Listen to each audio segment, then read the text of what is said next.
What's going on, everybody? Good morning. I'm so excited for this session. You have no idea. It's Friday. Happy Friday, everyone, right? What a great day. Yesterday, after the training session, Greg mentioned that he felt like we were already in a Friday. I'm looking forward to this session because it's going to be a little bit different. It's going to be a lot of fun. Talk about some really fun and interesting stuff. And yeah, while that whole election business is going on, we could just disconnect from all of that nonsense and just focus in on what we got going on over here. Good morning, Gemma. Good morning, everyone. By the way, Joe, great suggestion. Thank you for that in adding Forex to the title of these live streams. I'm going to try to remember to do that right away. So that's done for next week. Great suggestion over there. Definitely like that. Euro, New Zealand dollar. What I'm gonna do is I'm just gonna start with the indexes really quick, get them out of the way, or maybe even get into the dollar. Gold breaking out right here, conquering the markets all day long. The silver setting up for, I don't know. Let's get this out of the way so we can have some fun. How about that? All right, Belgium, what's going on? Yeah. Listen, Trump, Biden, who cares? You know, Trump, Biden, who cares right now? So here we go. Maybe you got enough of them last night. I'm just focused on conquering the markets over here. All right, let's do it together right now. Start over on the S&P 500. A couple of things I just want to point out to you that we're coming into the resistance over here of this. I like to call it a bull flag. If you want to call it a downward sloping channel, that's fine. Whatever you want to do. Alan, boom, right? Shane, what's going on? So we're into this resistance over here. Just pay attention because here's the thing. If you have mixed signals on the indexes, that's not as good as them confirming each other, right? Or if you're getting signals on 3 of the 4 indexes, maybe the other one's going to play catch up. Either way, let's just figure out what's going on here. You can see that we're into the resistance, and right above it, we also have this trend line resistance. So S&P becomes more attractive when it's above here. In this area, it becomes more attractive. Right into resistance right now. I looked at this as a possible entry. Everyone knew I wasn't taking it, but I looked at that as a possible entry. And guess what? This is also psychological, the psychology of trading. Pay attention right over here. Again, I'm looking forward to this session, but we got to get our work out of the way first. All right? Always a learning experience. Is the stimulus coming? There's stimulus coming one way or another.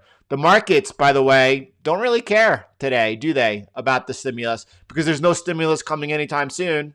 And when I say that, I mean before the election. And the markets don't really care. Why? We looked at yesterday. Look at global liquidity. Through the roof, almost $92 trillion. But pay attention to signals. Pay attention to signals. And the markets don't really care about that nonsense anymore. All right, so let's take a look at what's going on. By the way, the psychology of trading, if you take this trade, Paul Tudor Jones says the most money can be made on the turn of a market. I don't ever try to pick the bottom or sell the top. That's the hardest thing to do. And he says you have to be able to take so many small losses in trying to pick that top or bottom, right? What happens if you take a trade here? And what happens if you get stopped out? Are you more apt to take the next signal that comes? That's the hard part. That's the hard part right there. Now, here's the thing. Just keep in mind, just paint this picture in your head.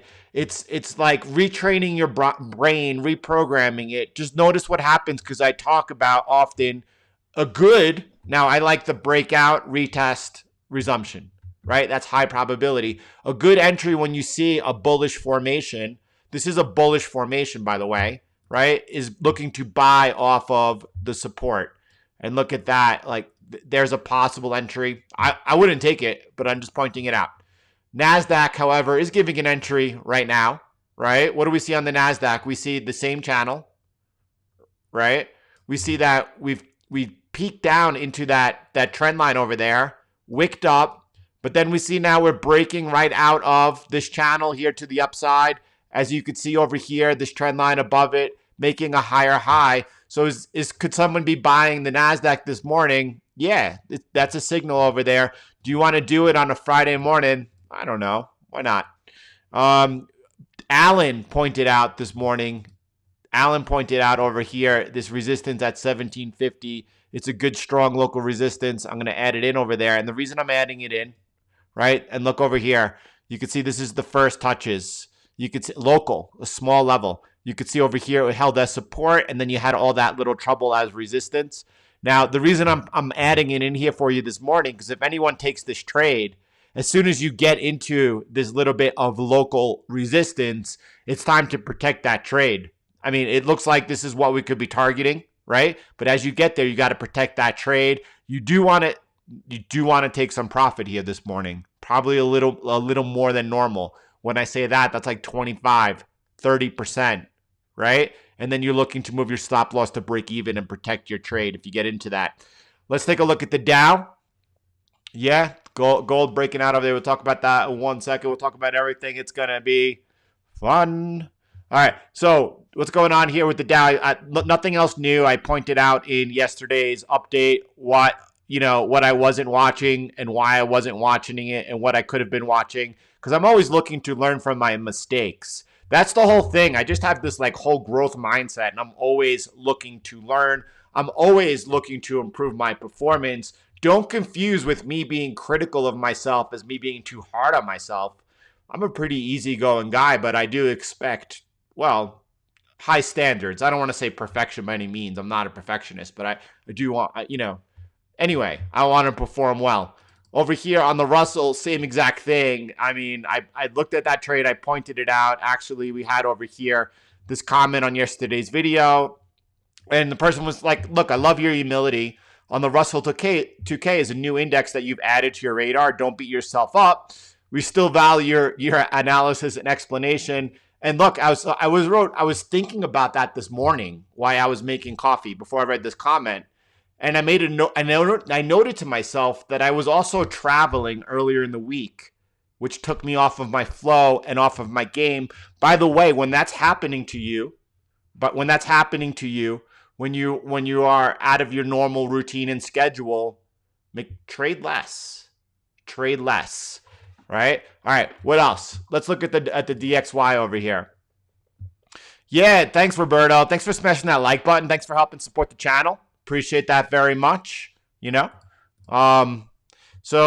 just happy to be here with you all on Friday. Looking over here at the dollar, let's get a feel for what's going on here as we get into some nice discussions and thought experiments this morning. You could see on the dollar, I mean, this is what I see on the dollar.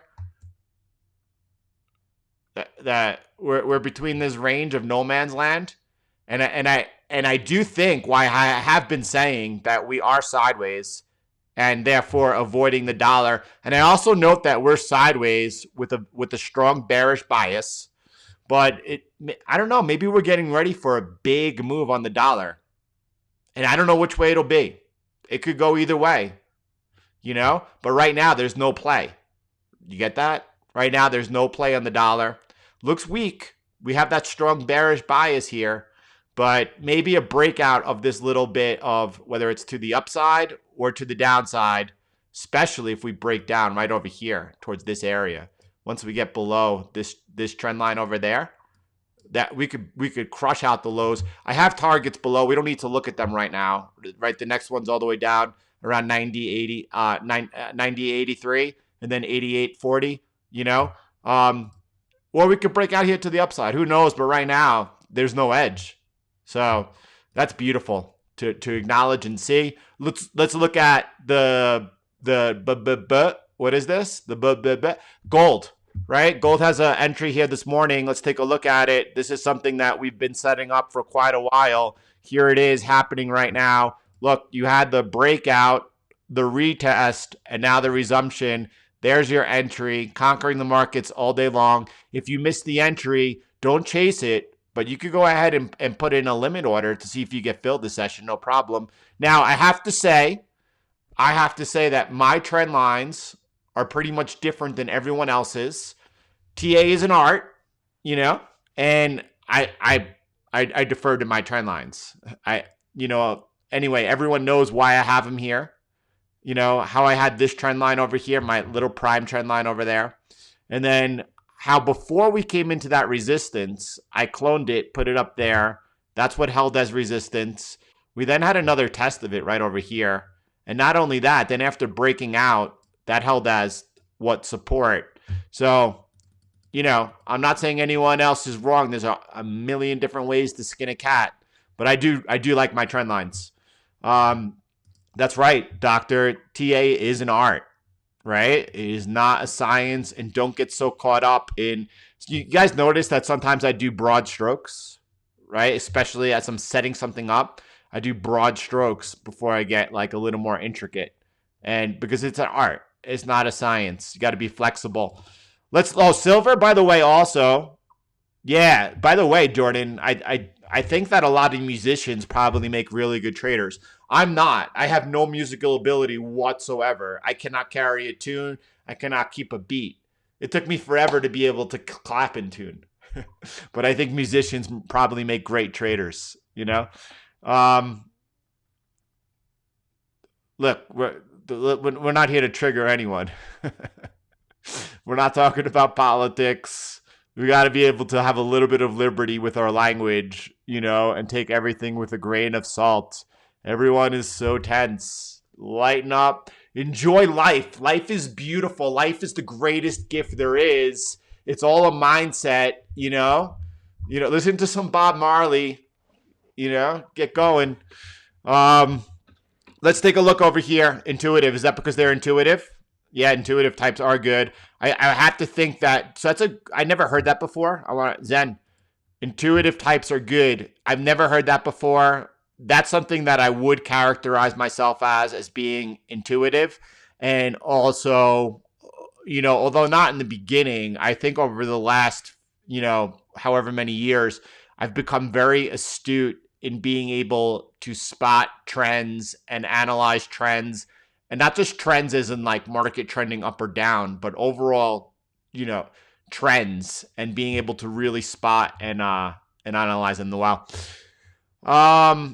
So what else? Don't get caught up on the 1 hour. Guys, get off the 1 hour chart. A lot of people are focused in on the 1 hour chart. There's a lot of noise. 8 hours, a beautiful way to live life. All right. So, is silver also giving a buy entry? Look, I would not take it. If you take this entry, it's highly aggressive. There is an entry in that you are holding that 94.50 support, that you are not only holding it, you're resuming off of it now. I think it's highly aggressive. Gold's doing the hard work right now. I think gold is the lead play if you're going to do it. Yeah, it's okay to laugh, It's good to laugh. It's healthy to laugh. I love playing chess, but I play chess intuitively. I'm learning right there. And here we go. So, is this an entry that you want to take? Not for me. It's a highly aggressive entry. It could wind up being a good one if we get the clean breakout on gold and silver follows through. Again, why maybe I would look for a retest and resumption. I feel comfortable above 26 playing silver, and that's when silver should make a pretty quick run to test the yearly high. So right now, I believe holding back on silver is the better play. Let's take a look at gold. Gold at the new gold, at Bitcoin at the new gold. Yeah, CK. Anytime you enter a trade, you have to be ready to be wrong. It's just much easier that way. Yes, I only use the 8 hour time frame. If you want to up your game, only use the 8 hour time frame. There you go. For sure.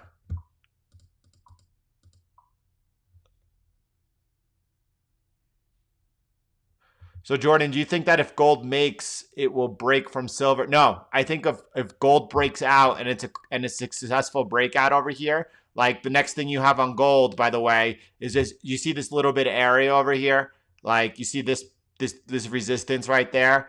That's where, as gold came into, you'd be looking to take a little bit of profit. You'd be looking to move your stop loss to break even. And if gold is able to, if gold's up there, by the way, silver has broken this trend line, right? And if gold is able to break out and challenge 1976, at that point, silver is probably testing or breaking 26. No, gold just leads the way, and then silver plays catch up and makes bigger gains than gold. It's more volatile than gold. But it's the same thing on the downside. When they come off, silver's going to come off a lot harder than gold. I prefer gold to silver. So is Bitcoin a sell? A couple of things. Let's talk about Bitcoin right now. Let's really just have a little bit of a lighter session than normal. Yep. Let's just let's just be a little bit chilled today, right? So what's going on with Bitcoin? Is Bitcoin a sell? Well, first of all, hard stop. In the bull market phase, Bitcoin is never a sell. Okay? From now until the top of the bull market, Bitcoin is never a sell. If you're selling Bitcoin, man, you're going against like a massive current and you're going to get wrecked. All right? Now, could Bitcoin have massive drawdowns, 30% or more? Of course, we're expecting that. I'm not trying to sell those drawdowns. I'm trying to edge my positions during those drawdowns. Let's just look at Bitcoin really quick first so everyone has an idea of what's going on. This is actually the base case we gave on this day right here in the afternoon update, that Bitcoin would be consolidating right here below that resistance. Right? Now, it looked like twice, including yesterday, that it was consolidating maybe above the resistance. But it's clear as day right here that it's consolidating right around or below that resistance, which, by the way, is uber bullish. What is he talking about? Consolidating below resistance is bullish? Look, if you go back to the videos on the channel, if you go back to April, how do we get to April? If you go back over here to April and you go on the channel and you watch these videos all throughout here as Bitcoin was consolidating below this resistance, I kept saying this is uber bullish for Bitcoin consolidating below this resistance. And look at that huge move that it led to. Uber bullish again. This is the only time it happened all year. I pointed it out here. Go back, watch the videos. And now again, here we are. This is super, super, super bullish here, right? We'll see how it plays out, right? Because I don't know. I don't have any type of crystal ball. I only know how to manage risk. You see, I have these magic lines here, these support and resistance and these trend lines that help me manage risk to know where I'm wrong and how to best manage my trades. Richard, I'm glad you did too. And by the way, I mean, really good. I build off of that. First of all, let's talk about this comment over here. Well, let's talk about this first before I get into that comment over there. So this is just, I saw BTC Times. Oh, good, I'm following them. They said that Grayscale, investors flocking to Grayscale, as Bitcoin moved up towards 13,000, Grayscale added another $300 million. This is from public markets, folks. Okay? This is from the public markets. Grayscale is basically like the closest thing Bitcoin has to an ETF. Right? Of all that money, 233 million went to Bitcoin itself. And you could see that they have under management, right? $7.3 billion in a single day. That was a single day, right? So this is really bullish for me. People are like, easy short, dump it. Might be worth the advice. That's awesome. If people are thinking of shorting Bitcoin right now, this party hasn't even gotten started. That's all super bullish when I see comments like that. This comment came up, by the way, about Bitcoin. I want to talk about it really quick. I don't like Zen either. The Ethereum premium is way too high. If you're interested in Ethereum, buy Ethereum, right? Bitcoin's okay if you're stuck in the public markets, right? Notice the terminology, stuck in the public markets. Right, QBTC out of Canada is a Bitcoin-backed fund. That's another play for sure. And the more we get, the lower those premiums will go down. Right? Short on the week. Don't short it at all. Just as I got everyone or tried my best to get everyone in, out of right? Remember? Do not short the equity markets. Do not short the equity markets. Do not short the equity markets. Do not short Bitcoin. What the heck? Well, if you want to, if you wait you can wait for a 30% pullback and then buy Bitcoin, but don't try to play the 30% Bitcoin to the downside. This is going to rip your face off to the upside. That's silly. Try to make money. Don't be in a rush to give it away. take a loan on BlockFi to buy more Bitcoin too aggressive. Erlen, I did that last week. I did that last week. For me, Bitcoin at 13,000 is cheap. So I took out a loan. You pay, so basically here's the thing. Like if you take out a loan for, you get half of the fiat value of whatever Bitcoin you own in there, right? I then, you could just have that loan paid into your BlockFi stablecoin, and then I purchase more Bitcoin. Probably what's going to happen is I just make those monthly payments for the next 12 months. By the way, you could renew at the end of 12 months, but then probably like out of the Bitcoin that I bought, a fraction of that Bitcoin will be able to pay off that whole loan. And then I just doubled my stack. So that's what I'm doing. That's what I did. So, and again, my money is where my mouth is, so to speak. We have, now well over, but, towards the beginning of the year, or into the beginning part of the year, we had over 50% of our net worth into Bitcoin, including our real estate, paid real estate, like 50%, which continues to grow. And I'm not going to like sell down as that happens. Like I'm looking for it to become 75%. And then 85%, and then 90%. I'll exit the trade when it's time to exit the trade, right? There is a transaction cost. There is a loan. How do you say the word fee? And it's I think it's about 2%. So, and I'm not telling anyone else to do it. I'm just telling you what I did. That's all. I'm just telling you what I did. Yeah. So nice, Phil. So the question was over there. I understand that you're bullish on Bitcoin due to the price movements and the history, right? The 4-year cycle, right? It's my understanding. Again, I just know what is, right? But are you sure it will happen again and again? Maybe. But Bitcoin is a $1 trillion market soon, right? It will be a $1 trillion market this year. In 10, 20 years, after a couple of halvings, maybe is more valuable than any asset in the entire world. I don't know. Maybe. And that's not what I'm playing for. I'll talk about that right now with you. Oh, could you explain some more thoughts? So first of all, one thing at a time, one cycle at a time. We're looking to play this cycle right now. Is it possible that the 4-year cycle is proven wrong during this next year? Yeah, that's a possibility. Is it possible that the stock to flow model is proven wrong? Yeah, that's a possibility. Is it possible that the lengthening cycle theory is proven correct? Yeah, that's a possibility. I don't think the 4-year cycle is proven wrong. I don't think the stock to flow is proven wrong. And I don't think the lengthening theory is proven correct.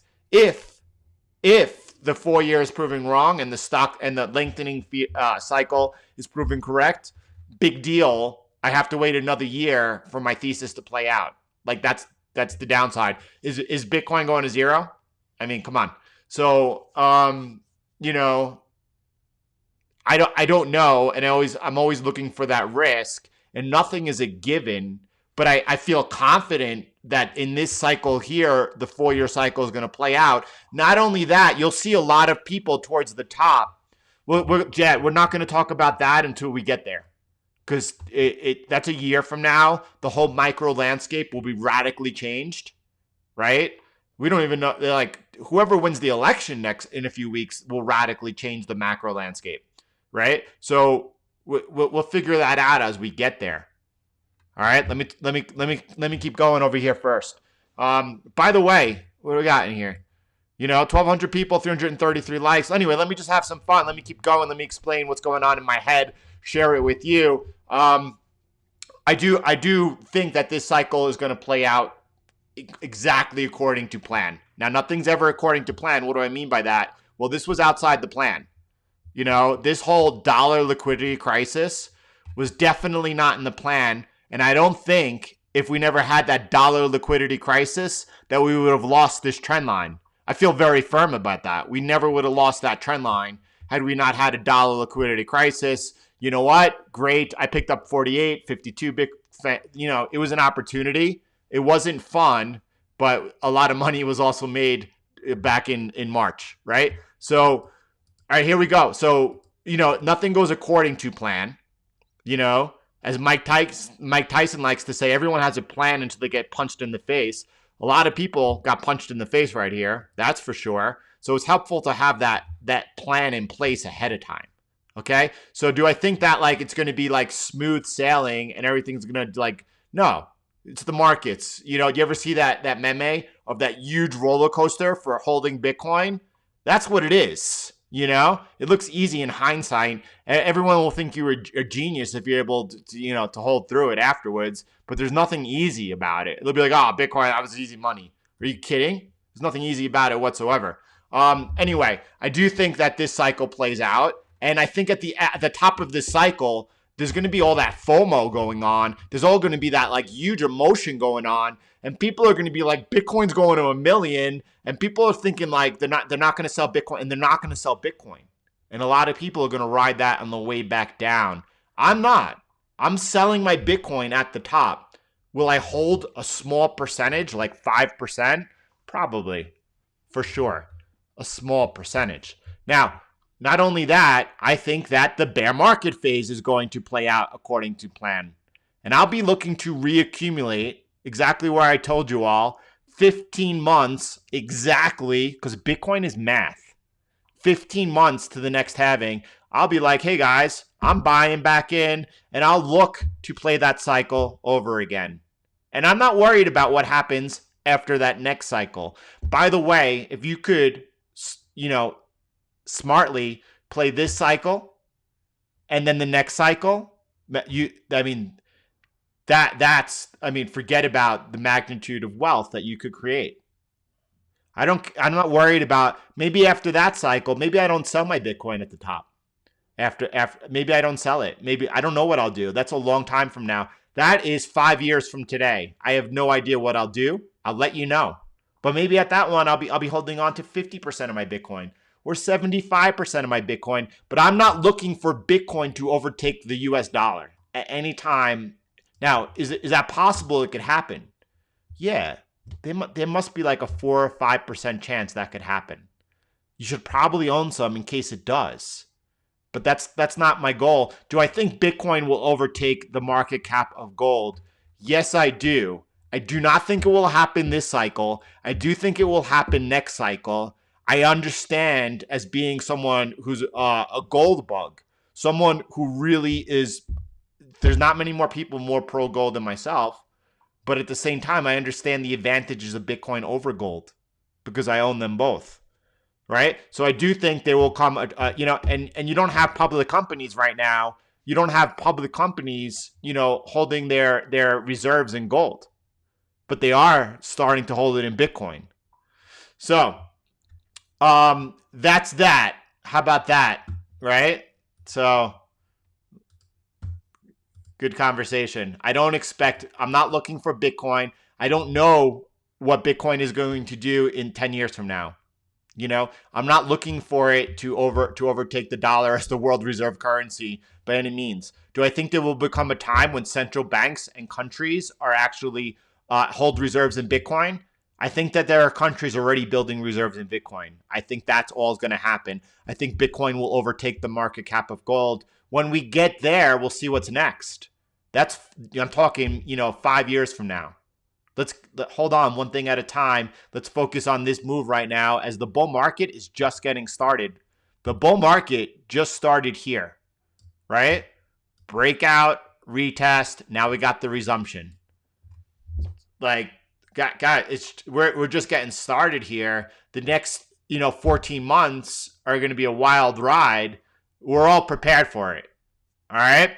So, boom, boom. What is next?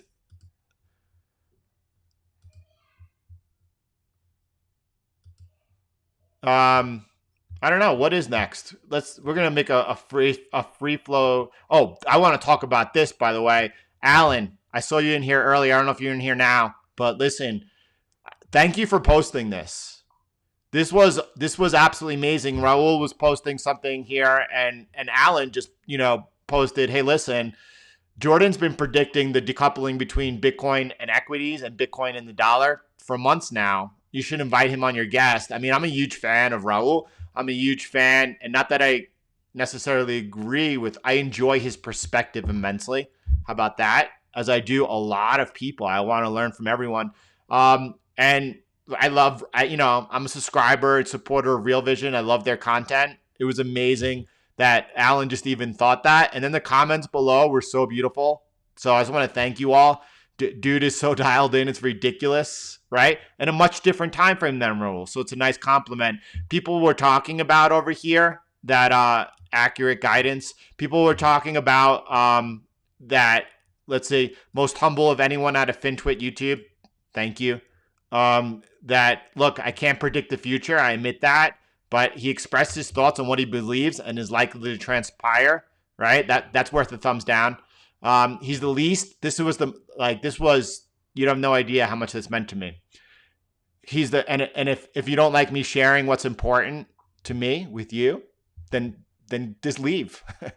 I don't want you here. It's not. So by the way, it's not important for me. Like I don't think it'll if Real Vision invited me on, it would be the greatest pleasure of, I would love to do it.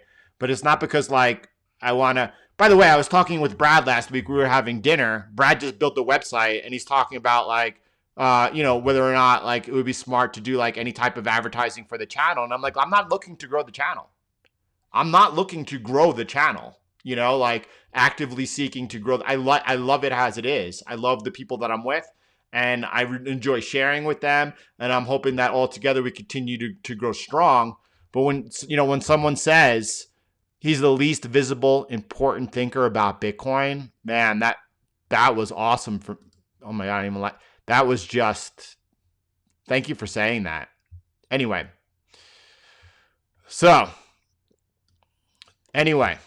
what are we talking about today? I'm going to be able to go to the comments right now.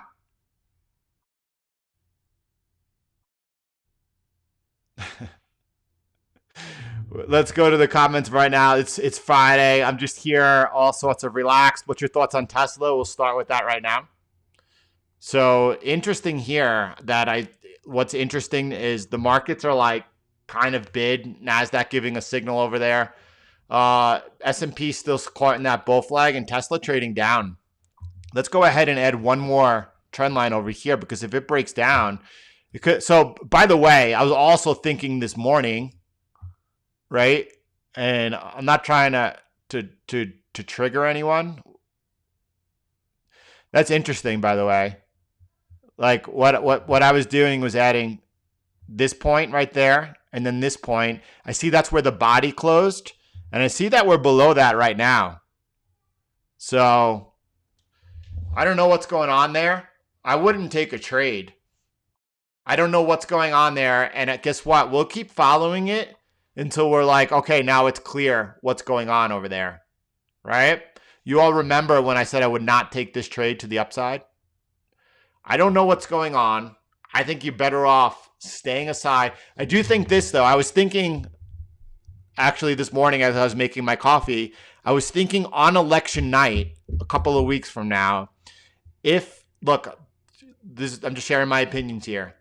If you start to see that Biden was going to win, which the markets are not pricing in right now, if you were to see that Biden was going to win that night on election night, getting into alternative energy, getting into solar companies, getting into Tesla would be probably the play of the night, and selling oil companies.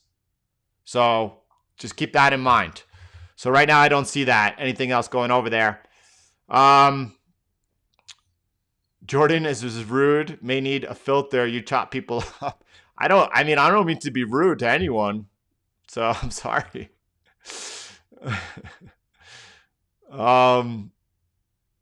I'm trying to follow all the comments now. Anyone who has anything that they would like to talk about, it's Friday free flow day. Let's do it. You should all tweet Raul Pal to invite Jordan. Thank you, Alan. Alan, thank you I'm glad you're here and you saw that. Thank you for doing that. That was really special for me. And again, just even the fact that look, you're tweeting Raul Pal and Michael Saylor, the CEO of MicroStrategy, who just invested $450 million into Bitcoin. So thanks, Mike. Appreciate that. It's not about ego, by the way. Like I shared that with my mom. It's not about ego, Anthony, at all. So, the last thing I want, by the way, as a trader is an ego. The last thing I want as a trader is an ego. If I respect the markets have humbled me. I know the power of the markets. I think being overconfident is detrimental to my performance. Thanks, Jade.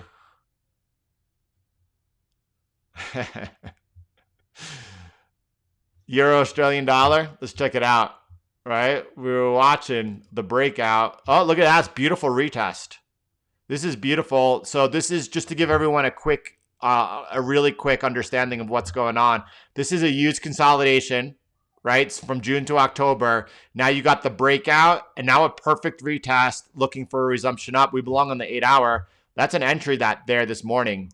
That's conquering the markets all day long. And why I say that, just meaning if you do enough of those, if that's all you do all year round, and don't even focus on the trend lines and the chart patterns, which again, we follow price alone. Price is the only leading indicator around the market structure. The market's structured around support and resistance with the help of trend lines and chart patterns. It's everything in that order of importance, right? You just need to trade horizontal support and resistance, conquering the markets all day long. By the way, someone mentioned over here, they were like, listen, how could I make a donation towards you? You've taught me a lot in these past months since I've started watching your channel.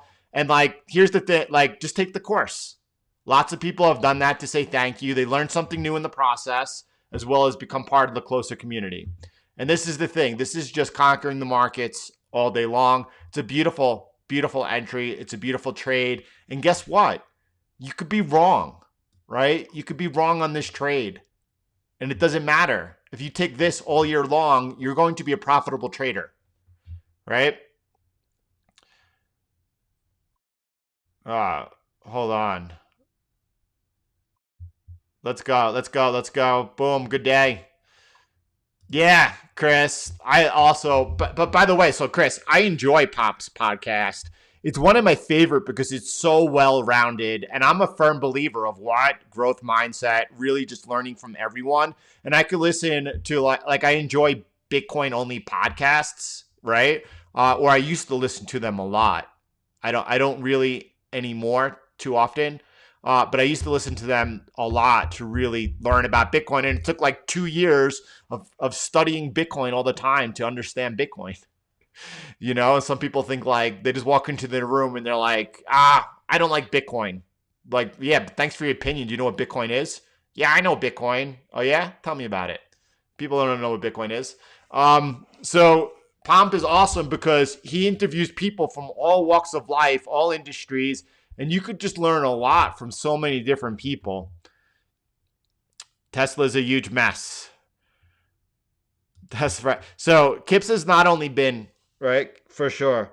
Big shout out to Kips first of all. And Kips, when are we going to hear the new track, the new guitar track? I want a lengthy, not like a 2-minute, little riff. I want something going. But yeah, Kips has definitely said that. But for me personally, and I have not pulled the trigger. I'm considering buying shares as an asymmetric bet for my kids. Because that's something that either goes to zero or 20 years from now is an enormous giant. But then I wonder, maybe I should just do that through some type of ARK investments. So I don't know. Yeah, I think stocks are usually risky right now, Gary, more than ever. I think stocks are risky right now, especially because of the election. However, one caveat, as there is risk, there's opportunity. So we're just going to keep an open mind, keep following it. And if something becomes very clear, it's always better to have the mindset, I'm not going to take a trade today. I do this so often. I'm not taking a trade today. and then I'm do all my analysis, and something is so blatantly clear that I take a trade. Right now, that's my attitude on the stock market. Stock market is so risky right now. I'm staying away. And if something becomes clear, we'll get into it. Gold has plunged. Gold's up on the day. This is normal price fluctuations, in my opinion, for whatever that's worth. Weed stocks versus Bitcoin, that seems like a no-brainer to me.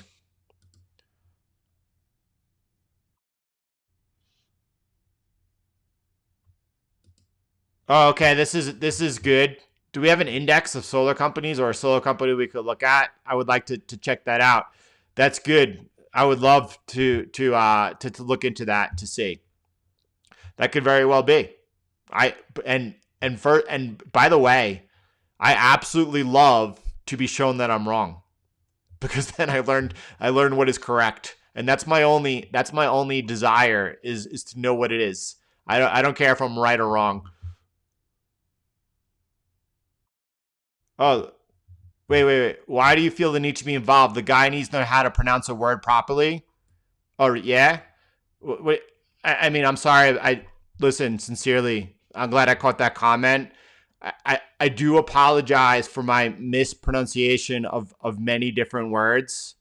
I have a learning disability where I can't sound out any words.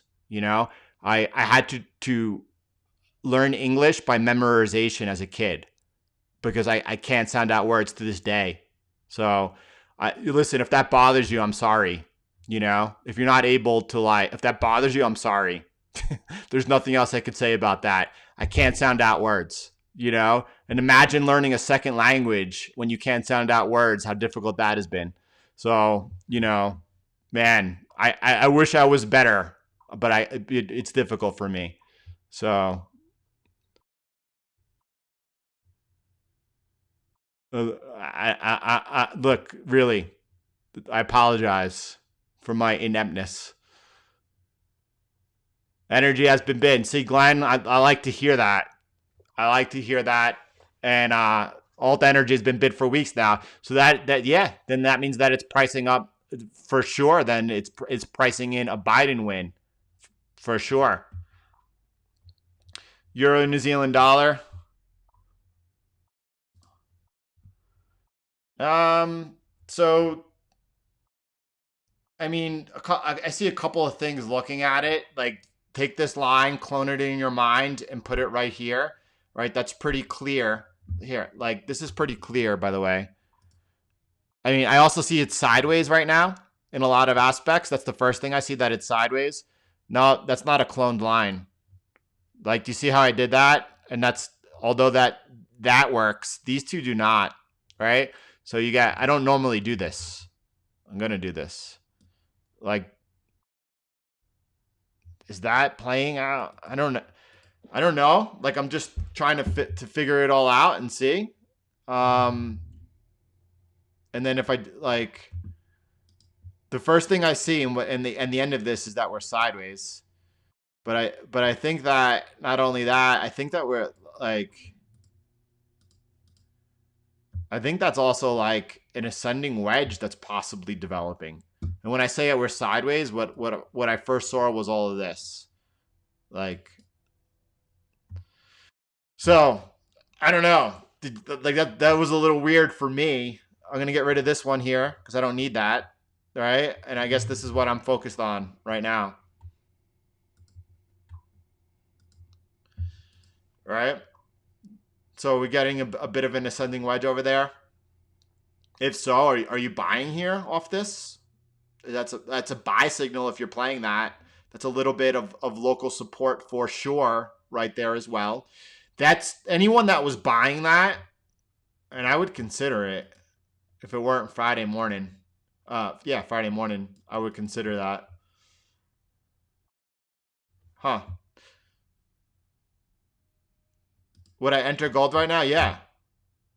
100%. Well, not right now at market. I would have, again, this morning, I said, if you didn't get the entry, it would have filled back. I said you could place a limit order right where the correct entry is, you could see that's filled. If you didn't get the entry and you put the limit order in at the correct entry, it would have filled now. You know? So there we go. Richard, don't worry about the haters. Who cares about them? I've been reading and speaking issues as an engineer. Yeah. Listen, thank you, Richard. First of all, Richard saying he also has reading and speaking issues, and he's an engineer, right? It's not a sign of being smart or not. Absolutely. You could look at Richard Branson, right? Dyslexia. Richard, yourself, an engineer. Actually, right? I would think it's the opposite. If you have a learning disability and you're able to go ahead and overcome those disabilities, I think that speaks actually more for the reverse. But listen, that doesn't bother me at all. If someone's anyway, thank you for that, Richard.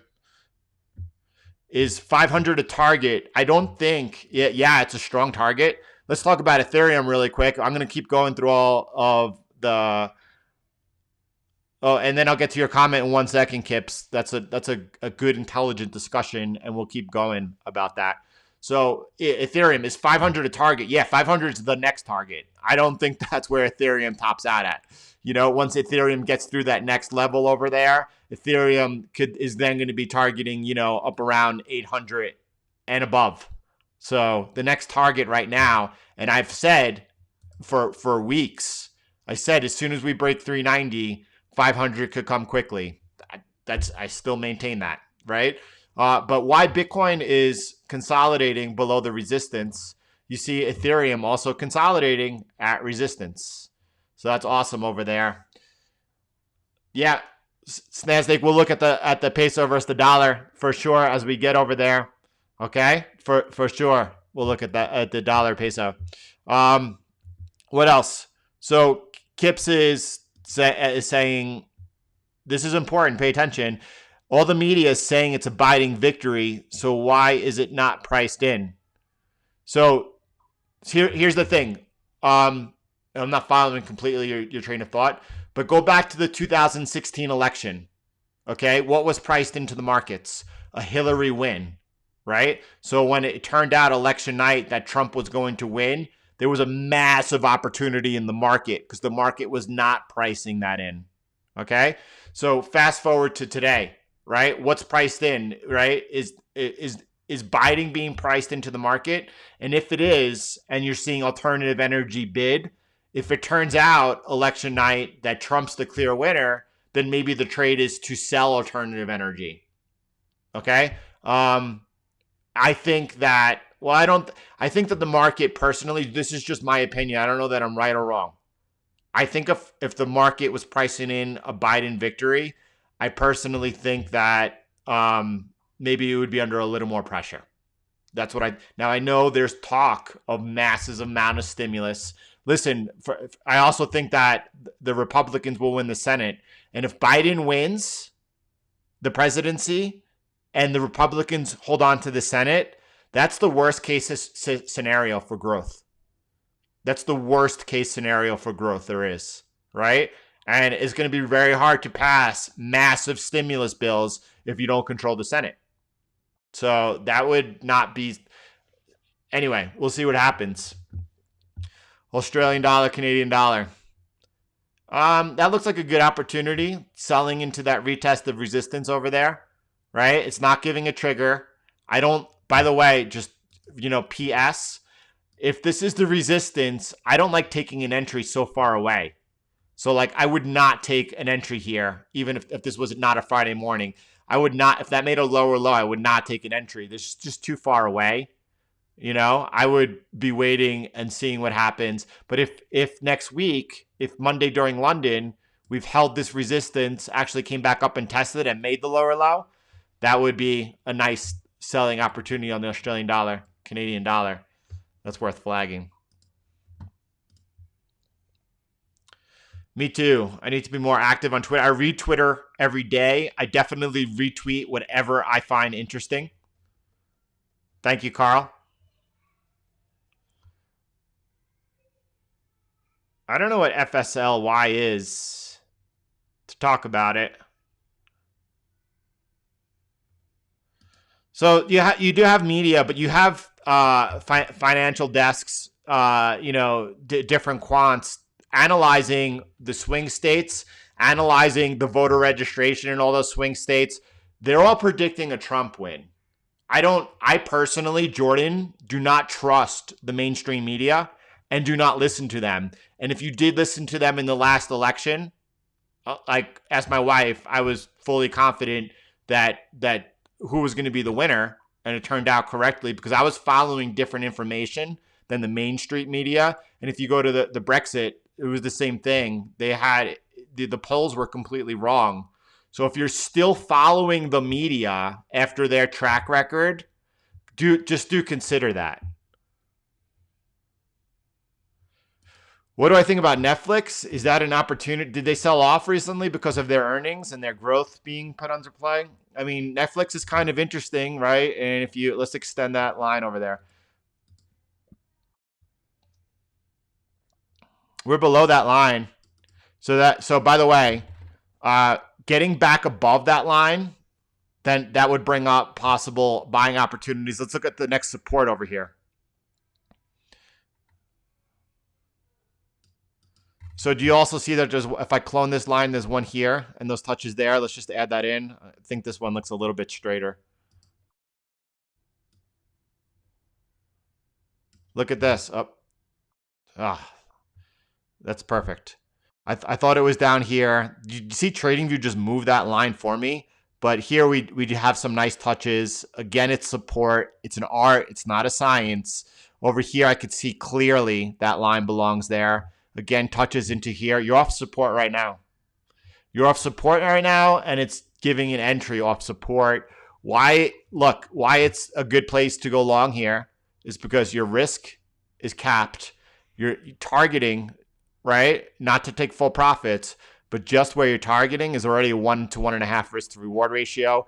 As you get there and take some profit, a good amount of profit, 30%, 40%, move your stop loss to break even. That's a trade right there.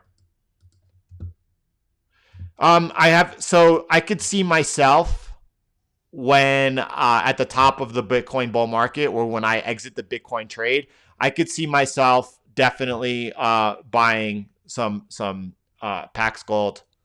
I like it. I think it's easier, right? Anyway, it's easier to store than the physical stuff. Ruben, have a beautiful day.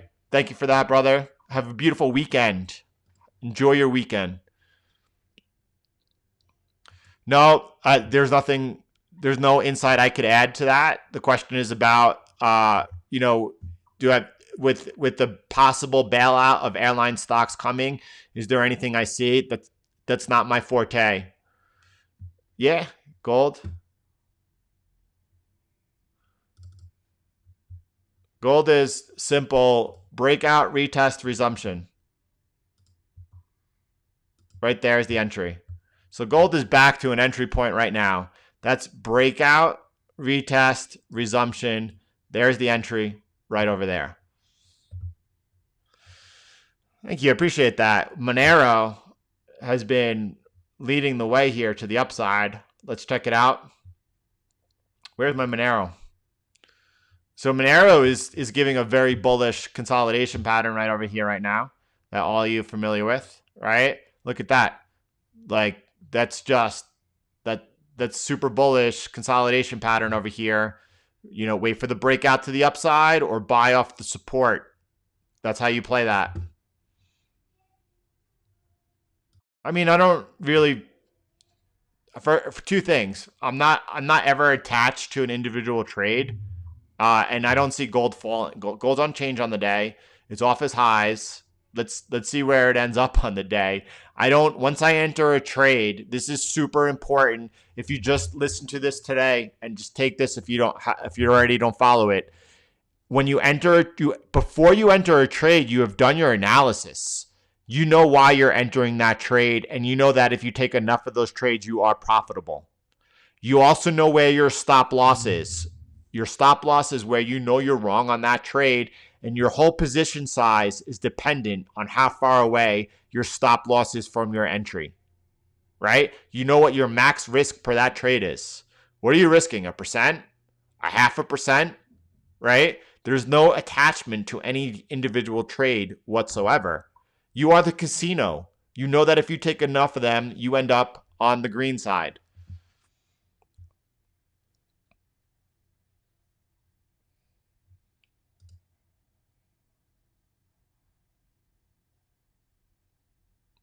Yeah, man. Dropping truth bombs over here today. Man. Woo. Thanks for that. Thank you. Thank you, Chai. That's awesome. So, look, I have to say, like, just talking about that, this beautiful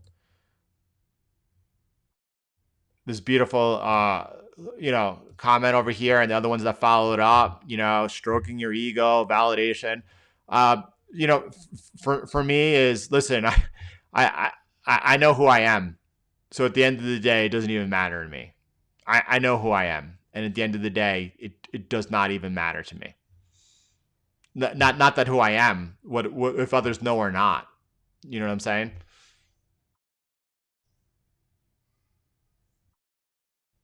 Yeah, that sounds freaking dumb. It just sounds so stupid.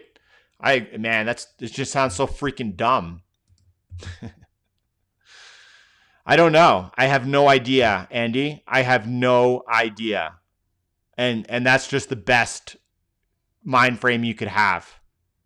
Okay? I have no idea. We'll just follow what's going on in front of us. And that way we'll be able to stay on the right side of it.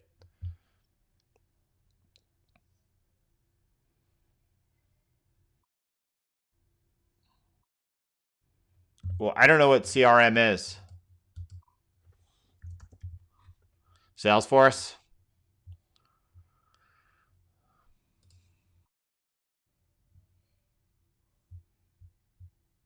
What do you all make of that? Like, all I see is this huge move up, and then I saw that nice consolidation pattern, move up, making a lower high. I don't know what to make of that at all. I can't add any insight over here. Ethereum we looked at. There's nothing to add to the gold situation. You're right at the entry point right now. You're right at the entry point right now. There's nothing to add to it. The only thing that I could add to this is when you enter a trade, don't look at it. Stop watching the price fluctuations, and otherwise you're gonna get talked out of your position. If you're the type of trader as you enter a trade and then you start watching each tick and then you wind up exiting that trade outside of your own analysis, I know you're losing money. So there's not much else to add about that, but an important lesson here happened in today.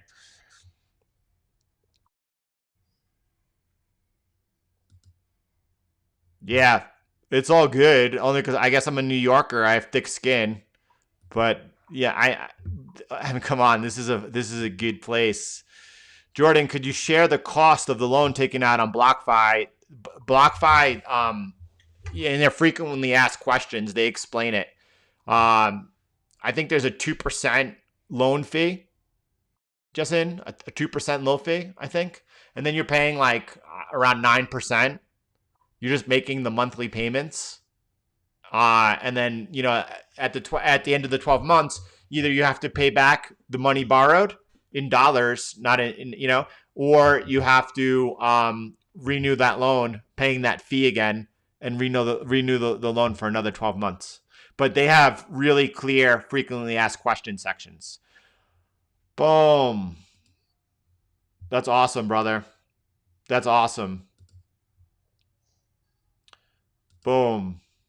That looked like a textbook trade over there. Are you taking the trade on the Friday, Greg?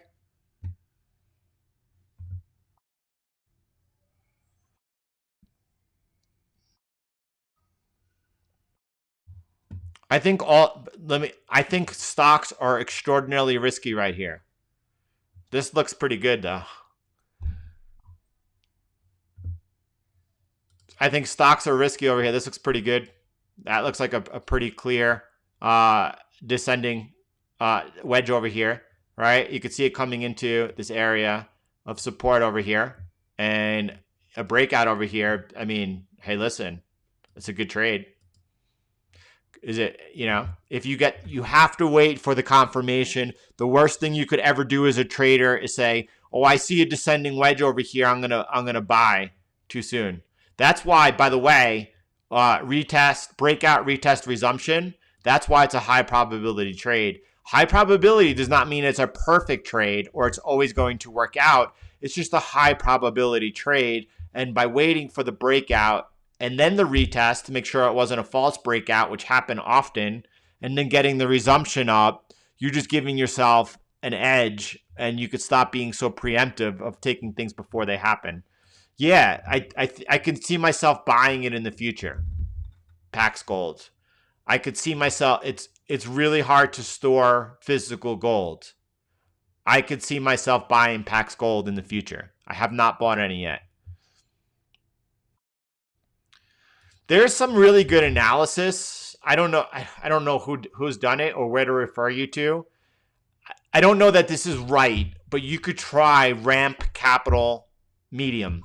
Search Ramp Capital Medium and search days of the week Bitcoin makes moves or something like that. And then if that doesn't give you the answer, remove Ramp Capital and just search what days of the week Bitcoin makes the biggest moves. People have done that analysis. I've seen it, right? For some reason, but I don't know what it is. And some people say that dollar cost averaging, if you're doing it, Monday's the best day to buy. I don't know. Yep, Mexican peso versus the US dollar. You're bullish on the peso. I happen to be have been very bullish on the peso ever since we were 22.50, right? We moved a bunch of money out of dollars into pesos at that point, and that was like a long-term trade. That wasn't a swing Forex trade. That was, a different type situation. And it was right around that area, 22.50 when we did it. And I maintained bullish on the peso. And it would be nice to get a breakdown over there. If we got a breakdown over there, then we could see a big move. And, but right now you're into that little bit of support. So I can't really add too much more, except that if we break this area over here, that could lead to a bigger move, right? We could be testing towards $20, either $19.90 or somewhere in $20.30, right? That's what I would be looking for next. Yeah, there's really no signs at the moment of any type of dollar liquidity crisis whatsoever, of shortage of dollars. Yeah, Brandon, they are. And I don't know when that will be. I think it'll be around Bitcoin trading between $16,000 and $18,000. And it's not because I don't think Ethereum is going to continue over the next 6 months or so to outperform Bitcoin and or Chainlink. I just think that I don't want to own them.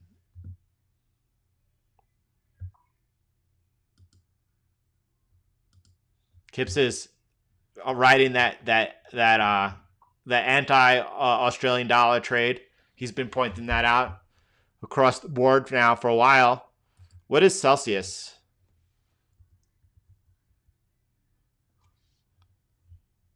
Clean Nasdaq Clean Energy. Let's check it out. I wanted to. Yeah, you guys are completely right. Well, maybe. Sorry. I don't know. That when I mean that just looks like it's tracking the equity markets. I don't know that that's pricing in a Biden victory or not. I just don't know, to be honest. I thought when you guys said it, I was like, okay, for sure, I'm wrong about that then, but I don't know that that looks a lot like the equity markets. I don't know. Oh, I don't know.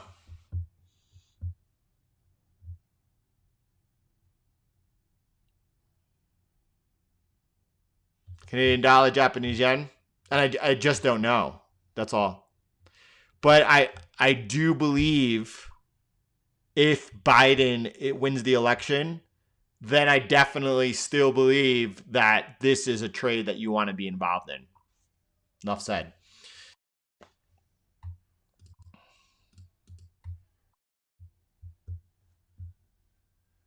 And I also believe, yeah, Christoph, fall back today, brother. You're causing all type of a type of dissension within here. You're the only one doing that. We don't ever have that type of vibe in here. You've been following the channel for a long time. You're always actually adding to the conversation on the YouTube comments. You normally have a very positive, vibe going to you. Whatever's going on today, just fall back. All right? If there's no need for that. Canadian dollar, Japanese yen looks messy on my chart over there. I guess what I'm seeing, let me clean that up. I don't like messiness. It's not good for the brain, right? I see ever since we've broken down from this lower trend line over here. We looked at this yesterday in the live training. We've come back up. That's holding as resistance. A trigger here. Did you have one in London? I think so. I think anyone who took a short in London, I see that trade very well. Right? And then if you didn't take it and you want to take it next week, watch as long as this holds over here. You got local resistance right here as well. You got local resistance right there as well. Right? And that you could either be short right now or you could be setting that up for next week.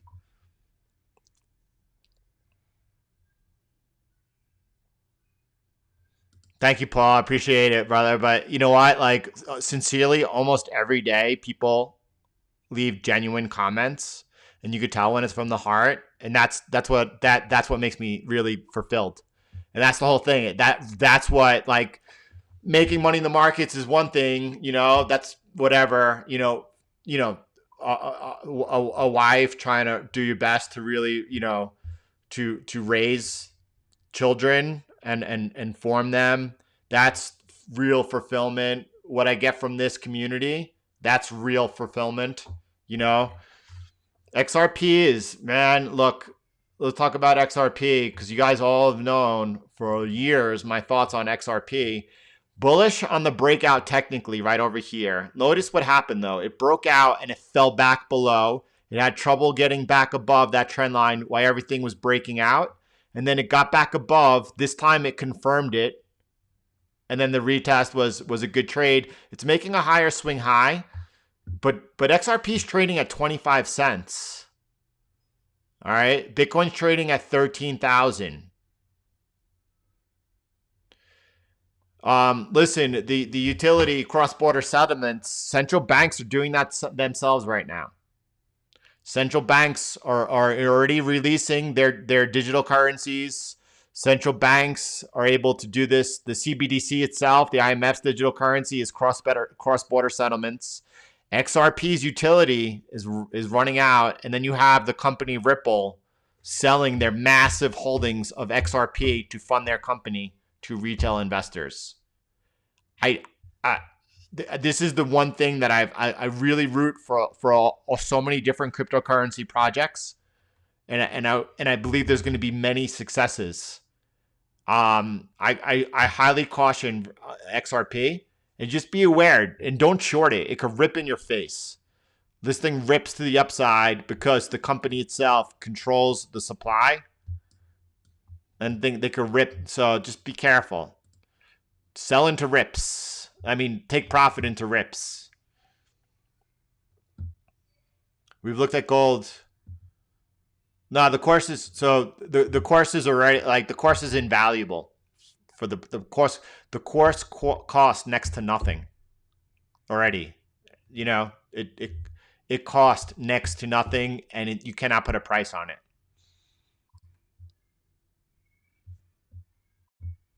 No, last time I'm gonna pay attention if you're interested in gold. Gold is given an entry right over here on a breakout, retest, resumption.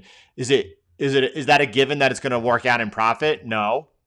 Right? Do you exit the trade before it hits your stop loss? No. So the best thing that I ever do is once I enter a trade is I don't look at that chart. I don't look at that chart. Otherwise, you're gonna get thrown out of your position.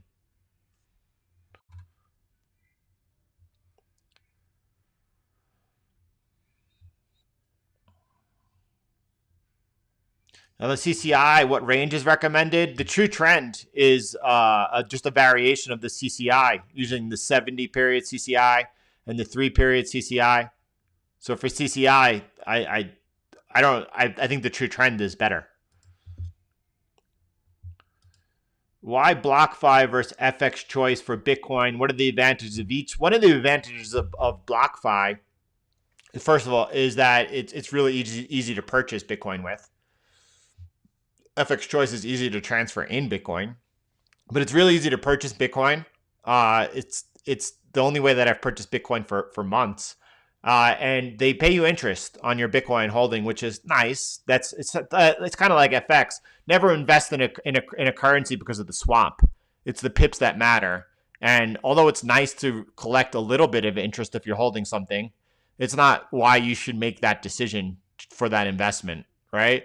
You should be investing in Bitcoin if you're looking for that price appreciation, not because of the interest it pays. And then also you could also take out loans in fiat versus your Bitcoin holdings, which is also nice.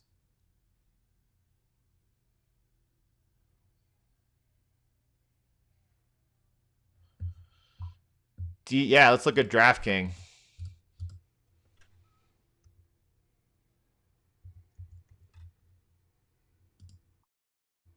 Oof.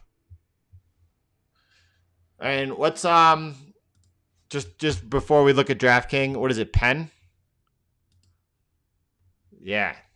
So, I mean, I was gonna say before I never looked at DraftKings before. I never looked at Penn before, but I was gonna say sell DraftKings, buy Penn. I mean, what's that guy's name? Davey Day Trader. I forget his name. You probably know who I'm talking about, but I would invest in him. Some people talk about investing in Elon, rightfully so, like taking a bet on Elon Musk. I would bet on this guy, much more so than DraftKings. But are you coming back down into some area of support over here? You're coming back down into support right now. You could see my mouse over here. That's support over here, right around, just where we bottomed out, actually. Do you also have a trend line over here? Right? So it's a good area. And when I say good area, I mean, you know where you're wrong, right? The risk to reward is there, right into the next resistance, as well as, you know what, if you're wrong here, and then you get playing to the downside also is also a nice little opportunity.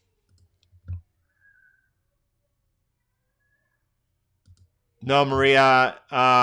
In the course, I give a whole module on what, using pass-through Forex brokers and why, so that you do not have. But there are so many good Forex brokers. I would check out Oanda. I really would. They were the first broker I ever used back in 2001, 2002, 2003. I used to day trade equities for a private equity firm. I think it was in 2003 that I got into Forex. Nasdaq trend line. Another touch. Yeah, we're coming towards it. And by the way, if we lose that trend line, right, then all of a sudden we're targeting down over here pretty quickly. So I talked about an entry over here this morning on the Nasdaq, right, which is still in play. But again, this is why the whole breakout, retest, resumption is the way to go. Breakouts fail.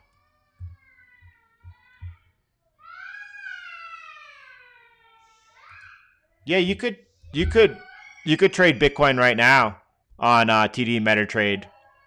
I guess E-Trade and Swap 2, I don't know though, but on TD MetaTrade, you could go ahead and invest in GBTC, Grayscale Bitcoin. I don't know whether or not you can invest in QBTC from the Canadian Stock Exchange. I have no idea, but you can right now.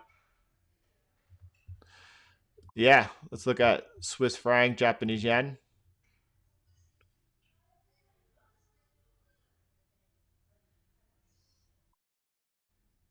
So if you're holding the short that we looked at up here, right? No, I'm sorry. Hold on. Rewind. If you're holding the short from up here, right? As you came into this little bit of support, which we then broke, but as you came to that support, you moved your stop loss to break even, right? Here's what I would suggest if you're in this trade right now, right? And then you also did take a little bit of profit over here, right? And if you didn't, I said it on the live stream that you should have and should over here. But right now, if you make a lower low over here, if you are able to make a lower low, whether that's, Monday, Asia, London, at that point, you can move your stop loss from break even right above there, right? Because you're wrong if you make the lower low and then come back up. Kips, I love you. I really enjoy. I love classical Spanish guitar. I really enjoy your stuff. That's why I'm asking.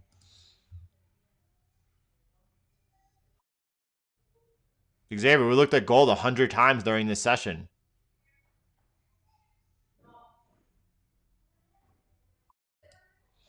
Yeah, I think. I think that there are many countries building massive Bitcoin's positions right now.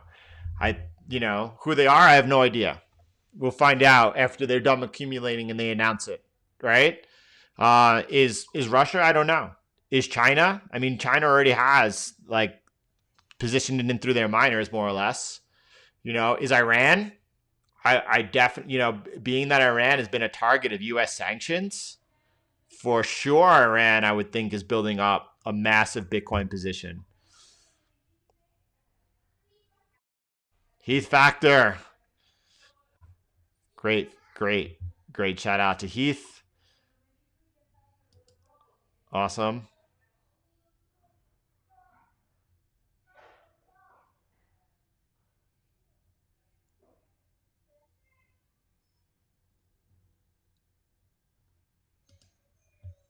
So look, it depends what broker you use. If you're trading Oanda, use Oanda charts or not. You could use. I use IDC charts, the parent exchange of the New York Stock Exchange, for my data on all except the Euro US dollar. I don't know of any advantage of using any one feed over another or any opening time over another. I don't think there is, especially here on the 8-hour time frame.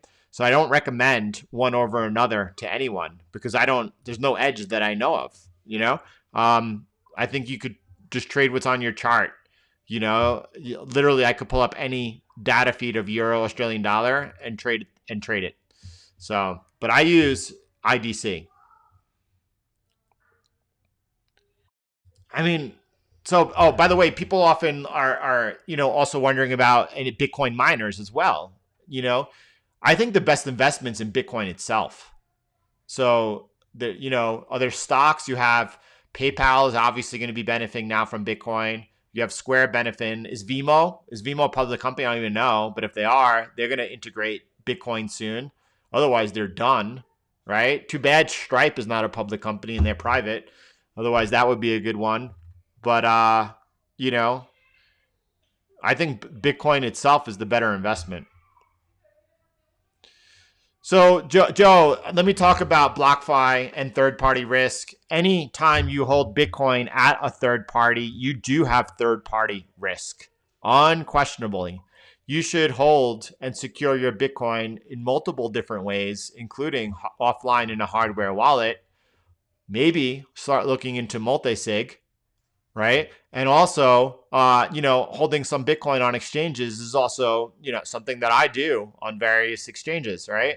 And BlockFi being one of them. BlockFi, by the way, you have a couple of different security practices you could use. One of them being, whitelisting addresses so that if there's a change, they could only withdraw to that address. And if a change is made, you can't do it for a week, which would give you time if your account was hacked to recover it. As well as they do facial recognition for withdrawals. So I feel pretty pretty safe about that. BlockFi, by the way, is a venture capital play. They've raised 3 rounds. Their last round, the third round, was a $50 million round led by Pomp of Morgan Creek Digital, right? And they have the Winklevoss brothers, Coinbase. These are the investors in this play. And I believe Fidelity Investments was in the first round.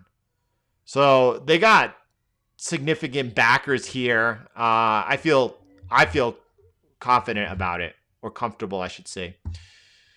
Ethereum, yeah, we see Ethereum right now is just like Bitcoin, is consolidating right here at this, below this resistance. Ethereum is also right now consolidating below that resistance. So I think they both look very bullish. I wouldn't buy anything right now into this New York right here on a Monday morning. During London, before New York gets to work on a Friday, I would.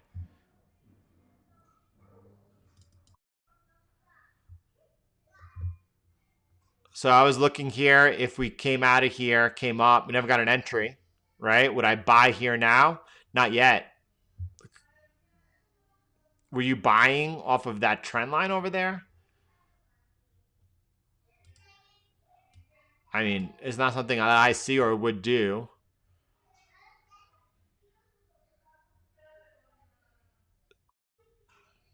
It looks fuzzy to me. I wouldn't buy it up. We got up here, I noted myself, until we cleared out that resistance.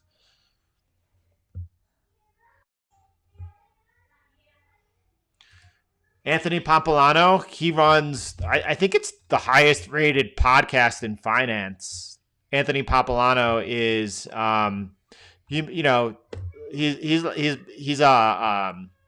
he runs a fund. They make investments in pensions, in a lot of private equity companies. He also has, he's got, an immense podcast, big YouTube channel. Anthony Pompilano, if you don't know him, check him out.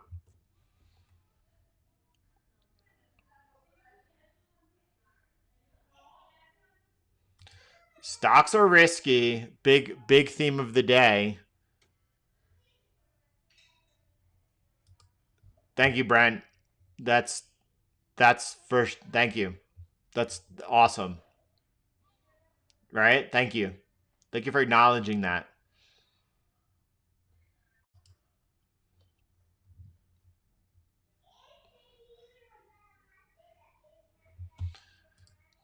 Tan?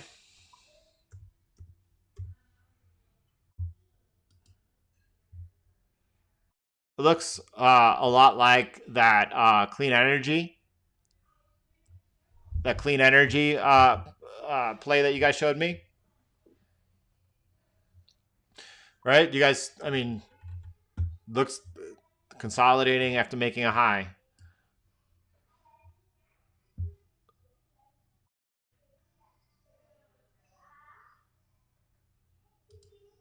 No, I don't follow Steve Van Metre at all. I for like briefly looked into his. I don't follow people who tie themselves to a narrative, whether they're right or wrong, and just hold it for so long. For example, Peter Schiff, right? I know. Hey, listen, a long time ago, I learned a lot from Peter. No question about it. I think Peter's really smart, and I think in the long term, Peter's right. But when you're on the wrong side of a trade for 8 years, I can't respect that whatsoever. So, there's that. And, Steven too, listen, I think it's dangerous. I think it's dangerous. So, and those that listen to me know I don't say that, right? I don't, that's probably the first time, got a little mad with Brent Johnson, dollar milkshake theory guy, when the dollar went weak and that he didn't get on the right side of the trade. I think you're dead wrong if you keep people on the wrong side of a trade for an extended period of time. And why I'm trying to, do my best to help and look out for people. That's why I get a little bit mad about that. So I don't believe in like the macro game. For a lot of people, it used to be you come up with a narrative and you just sell that narrative, right? Peter Schiff, right? So I don't. I think that's. I think that there's something wrong with that.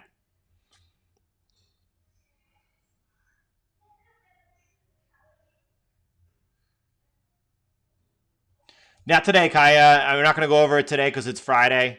Maybe over the weekend I'll put out a video of like I used to. I I think I will possibly this weekend put out a video preparing ourselves for FX next week. Thank you, Duarte. You guys are rude. That's the first time I've ever heard anyone say anything like that. That's that's really the opposite of what I hear and understand. So, wow.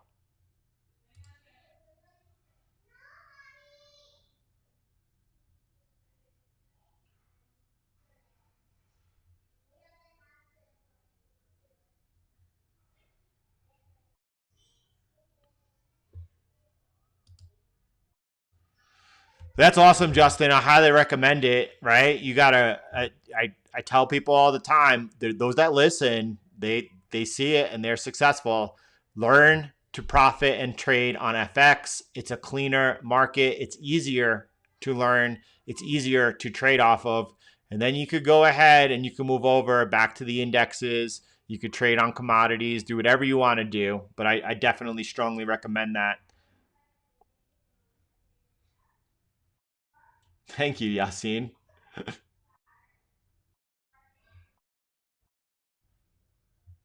I don't even care, to be honest. I don't even care. Yeah, my first language is English. And again, I have a learning disability where I can't sound out words. So, my second language is Spanish. Again, man, imagine trying to learn a second language when you couldn't learn your mother tongue and you had to memorize it.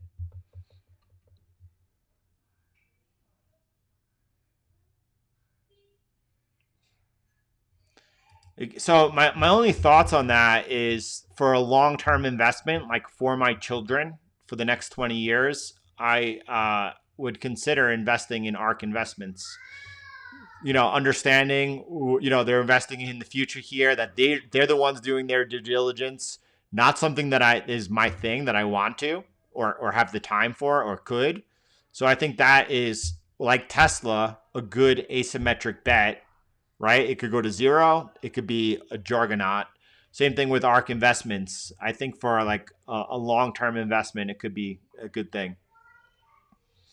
Caleb, what's up, my friend? What's up, brother? Yeah. So what, right? Thank you, Dr. Jennifer. Thank you. God bless your heart.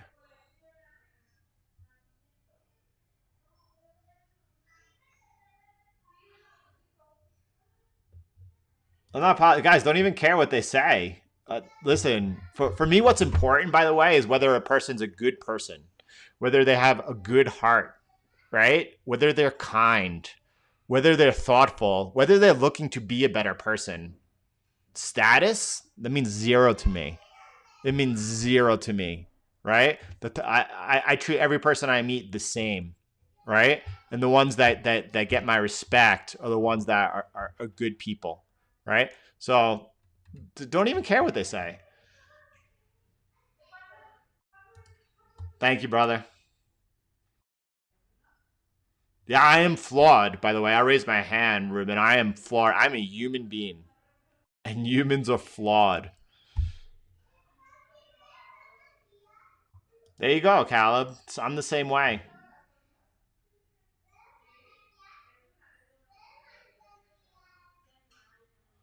Juan, gracias, hermano. Who cares if they just don't let them get to you, Alvaro? Like, obviously, if you're a troll, obviously, if you're disrespectful, you're looking for attention. That's all. They're just looking for attention, right?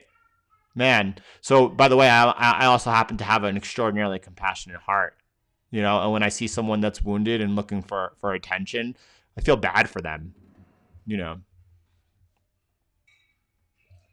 You're not sure what you're looking for on take profits. So by the way, for take profit here, if you're into this trade over here, you have a free trade right now, stop loss at break even. You took a little profit, probably right where price is right now, right? That's when you should have taken off like 10-15% of your trade, and you're holding this trade right now. What are you looking for? I think you're looking for down over here at 114.50, right? Watch how price reacts if you get down there. Maybe push it even further to 114. But you're looking to push your trades. You're not looking to take profit on your trades and cut your winner short. Notice over here, this little bit of a possible trend line developing over there, right? So a breakdown below that could send off the next bit of a move. But you're looking to now hold a free trade. A lot of people, like, they start following CTM and they start getting into profits, and then they're just like in a rush to take those profits, right? No. You, on the contrary, you have to become comfortable then with getting a certain amount of your trade stopped off at break even. Don't feel like you're giving away your profit, but feel like if you take your profit too soon that you're cutting your winner short. We looked at the peso US dollar.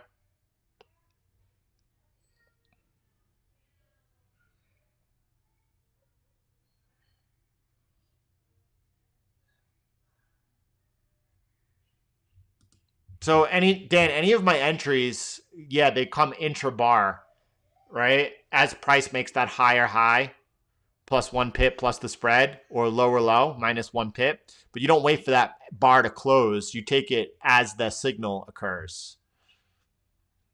Yes. So this is, Jason, really important. This is what I recommend to everyone in the course, is doing it, or actually drawing your support and your resistance and trend lines off of the daily time frame. That's a great bit of insight over there, Jason. Thanks for that. Yeah, I mean, there's someone who could filter signal from noise really well. Good job.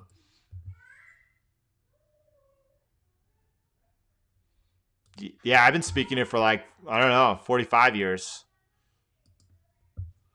We've looked at the US dollar, Mexican peso earlier. Maybe you guys missed it. Look, all I could say about this is here on the channel, a lot of people took the trade with me because it wasn't a trade. This was an investment management. I took a bunch of money and I moved it from dollars into pesos at 22.50, just looking for this to go lower, right? And I've been holding it ever since. And here we are testing this little bit of support. I'm hoping we break here.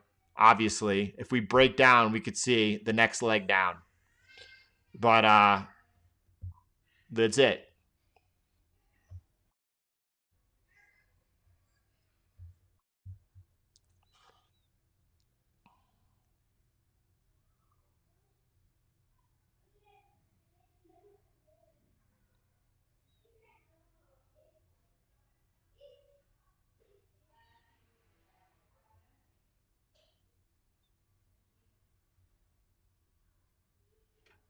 I just caught up to this comment. We covered that a long time ago. I'm well behind on the chat. I'm living in my own bubble here as normal. Funny, you know. Can you imagine how much time this guy has taken up today of ours, and for what reason? Bought U.S. dollar. I mean, the dollar's weak. Dollar's in no man's land. Thanks, Matt. I don't know, Chris. I'm not going to be around to find out. I mean, but anything's possible. And Chris, you know how these, when we get into alt season, the massive moves you could see over here. It's quite possible. But if that happened, it would be purely on speculation. It's entirely possible. New Zealand dollar, US dollar. It's a US dollar pair. I'm trying to avoid it. Stay on the sidelines over there.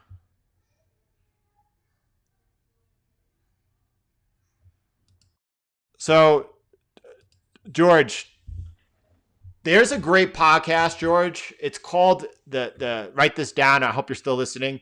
The Stefan Levira podcast. This guy is like Bitcoin technical. Like, often above my head.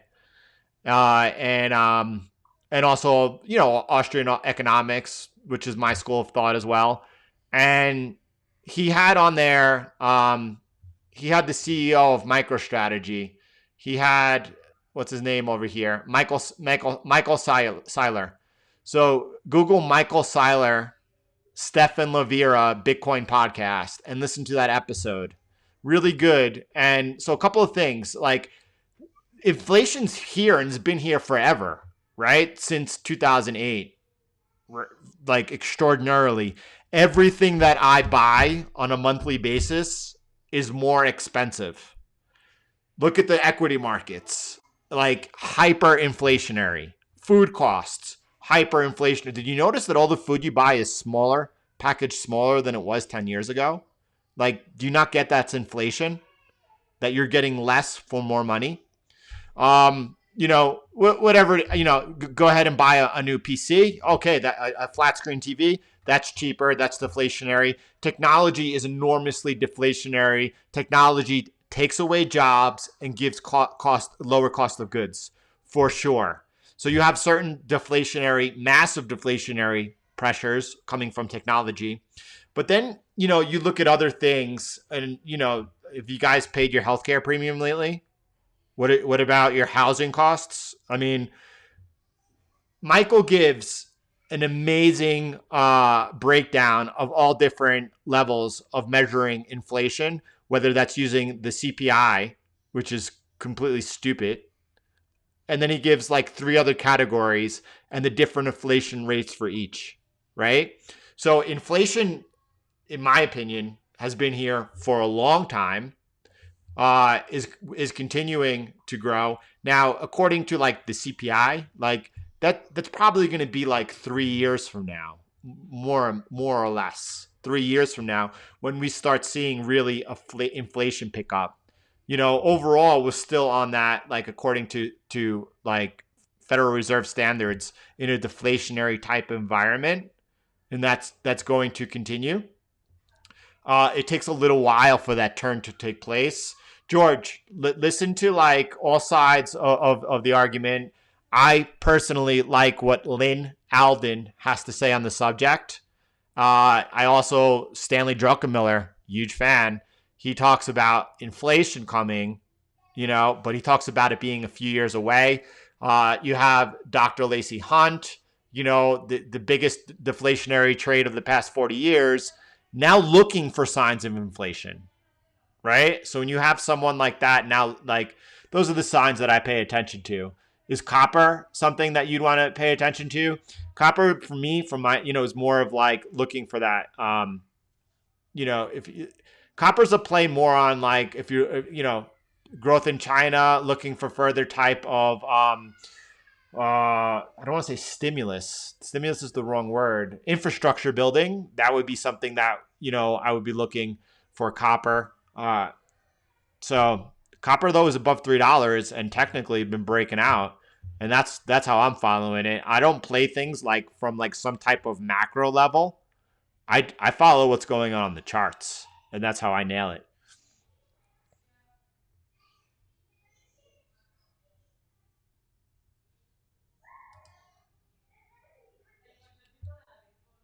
Meme.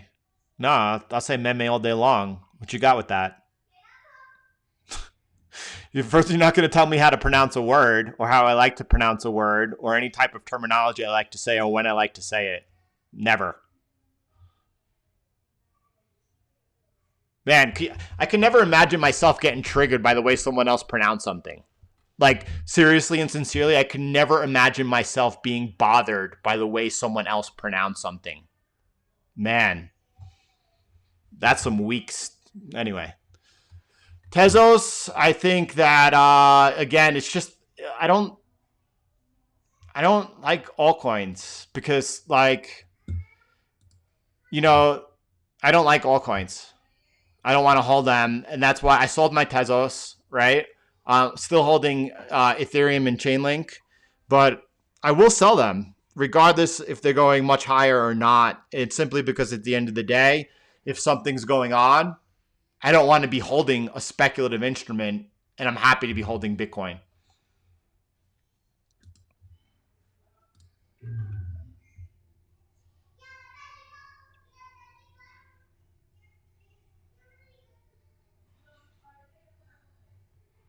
Nice.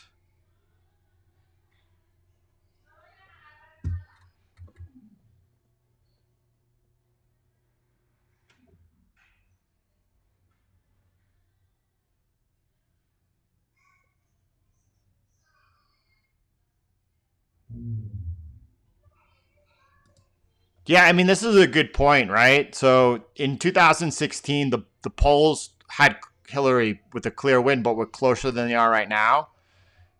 I mean, I don't know. You know, I, I, I felt like Hillary had a better chance of winning than Biden does. Do you? I mean, I felt like Hillary had a better chance of winning than Biden does, but I could be wrong. And there's no like big deal if I'm wrong. I'll find out really quick. Again, on election night in 2016, those that were positioned wrong, which were a lot of people, they had ample time that night to get positioned correctly, right? So, and it'll be the same thing, you know, just like it was clear then. Well, this time's going to be different. And, you know, my opinion, I don't know if I'm right. My opinion, election night, Trump is going to win hugely. The problem is that will Biden win later on? And Biden could win later on. I don't think he'll win election night. I think that, you know, perhaps as the mail-in ballots are collected and counted, that he could win. That's a possibility that I see happening for sure. But I don't see him winning on election night. And this is also the worst case scenario for the markets, is if Biden wins and the Republicans hold on to the Senate. That's the worst case scenario for the markets.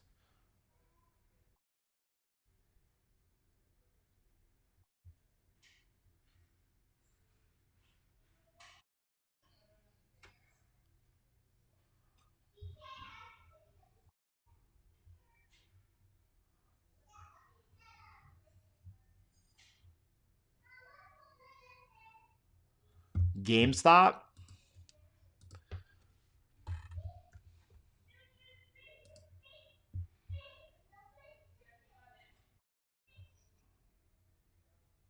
When I look at this, all I could say to myself is, how could I have caught that bottom?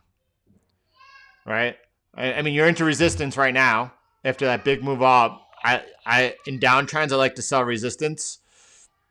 That's what's happening right now. You have a good risk to reward ratio right here if you get that confirmation to the downside over there. But that's the thing with I don't know what happened over here that caused that huge bounce. That's the thing with equities. You could trade them off of TA alone, but they're so complicated. They're so complicated. I have no idea. I honestly don't know. I honestly don't know. And I kind of, if you hear between the words, in my opinion, like Ethereum could outperform. Yeah, I believe it will outperform over the next 6 months. I don't know what happens with Ethereum going forward. Robert, big shout out, Robert. I own Link. I own Chainlink, and I will be selling Chainlink regardless of what it does. Again, at the end of the day, if something goes wrong, if there's a big risk event to the markets, I don't want to be holding altcoins that are speculative. That's right. That's where I'm at, Eddie. That's exactly what I've been saying over and over and over and over again for weeks.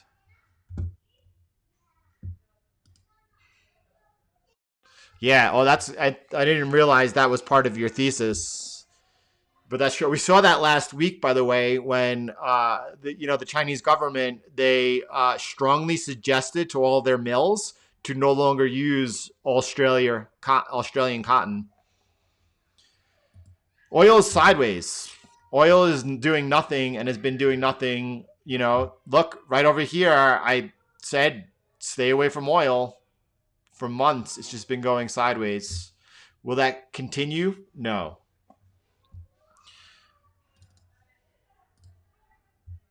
Chainlink right now. By the way, just to get an edge on Chainlink, right? You have Bitcoin consolidating below resistance. It's clear on Ethereum too, consolidating below resistance. So on Chainlink, if you're able to see this pattern that you see on this channel that you see on Ethereum, you could see also here on Chainlink, and we're here consolidating right below the resistance, below $12.90. Get above there, and I think that's when the party gets started on Chainlink, although we did call this breakout over here, right? We called this breakout over here, and this is when we could start seeing some fast price appreciation on Chainlink getting above there.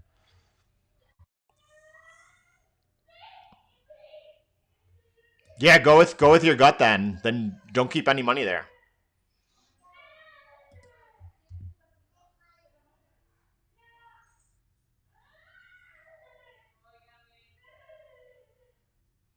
This would be the most bullish thing. When I say bullish, it's not. I mean, we would have, I believe. Now, when Clinton was running for presidency, he was talking about it, if elected, that there would be stimulus, and then after that, after he was elected, it didn't happen. Nothing's a given. I don't care what side you're on of the aisle. And by the way, you shouldn't be on any side. They don't. They're not looking out for us. It's possible if we have a complete blue wave sweep that we will see massive amounts of stimulus, massive amount of stimulus, right? And then on top of that, the whole clean energy transition plan. I think if Trump were to win, I think we would see a lot more of what we're seeing exactly right now. I think if Trump wins, I think what I will start be looking forward to and worried about is if we start seeing some escalations with China. That to me would, it's not for a lot of fund managers, that's low on the risks they see. That's high on the risks for me. If we see a Trump victory, I'm going to start talking about and being worried about any type of further escalation with China. That I'm worried about that.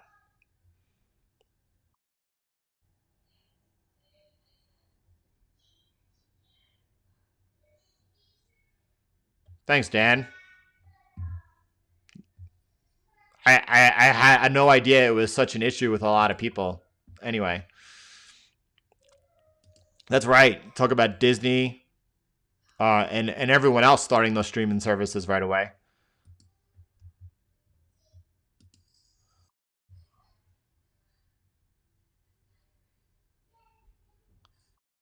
Gold trading out to yesterday's low, by the way. Just took out yesterday's low, by the way.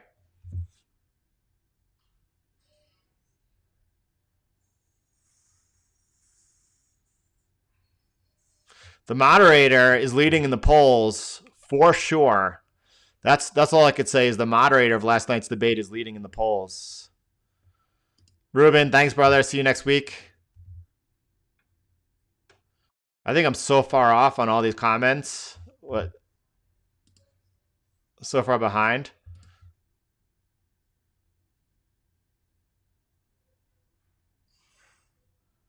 Yeah, Monero has a great use case, privacy. IRS paying massive bounties trying to crack that.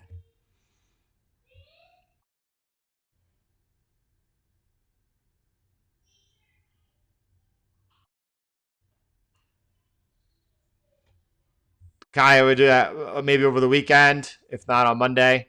Only because there's new trades to take right now in FX. I don't take trades Monday morning. Wow, I'm massively missing all these comments. We're still talking about the language thing? Wow. Thanks, C. Brown. That's right. Born in the Bronx.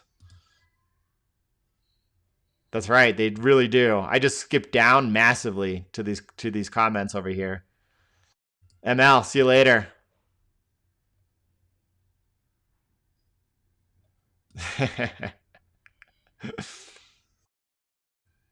Yeah, I think so. I mean, I think that's worth an asymmetric trade over there. Me too. I'm right there with you. I am as well. I'm thinking about that. I'm not actively looking into that. That's in the back of my mind. Thanks, Ron. Have a beautiful day. Thank you, brother. Thank you, Kenneth. Perfectly flawed. Yeah, if you can't embrace your own flawedness, then you got problems. But if you're looking for the flaws in other people, man, you have no self love whatsoever, right? If you're looking for the flaws in other people, what do you got? Thanks, Alvaro. Thanks, everyone. I'm sorry for all that nonsense chaos today. That side chat over there with whatever was going on with, I guess it's my fault, right? Bad language pronunciation. But you know, either which way, I'm here to enjoy you all, and I don't really care. I could ban them from here. I don't like we don't moderate this thing though, right? Like we're all here. I don't understand what happened. That's crazy.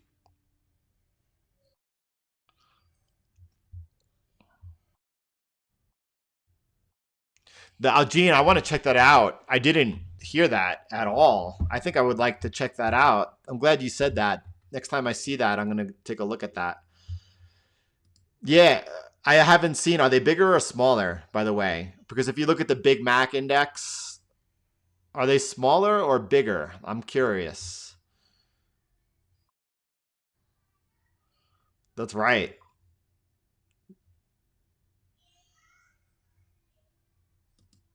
Do you buy other coins with Bitcoin for the next bull run? No, no, I prefer I'm invested in the Bitcoin trade. I really like Lynn Alden's macro perspective. And I think she's dead on. That's why I like it.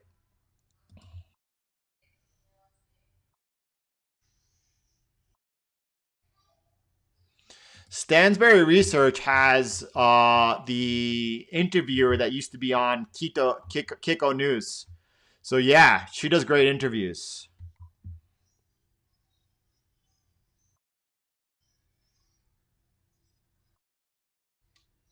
Ben, I don't know if they're old or not. I'm doing my own thing. It was Friday. I'm just going. I said we open up the chat today to discuss whatever you guys want to discuss, and I'm just going through the comments in the order that I see them. I don't even know what your comment was, my brother.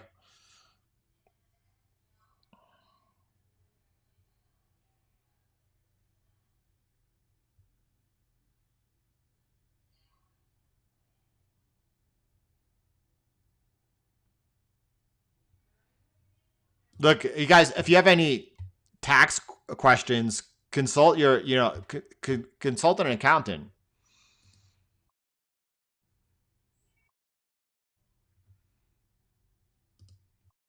Alex, I don't own any Bitcoin.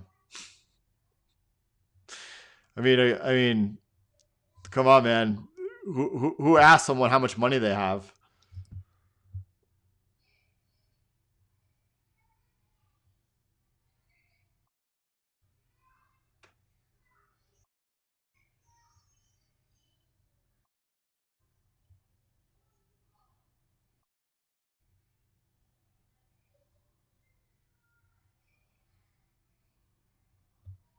That was big news, right? It'll be pretty soon before Bitcoin is hitting new all-time highs versus all currencies.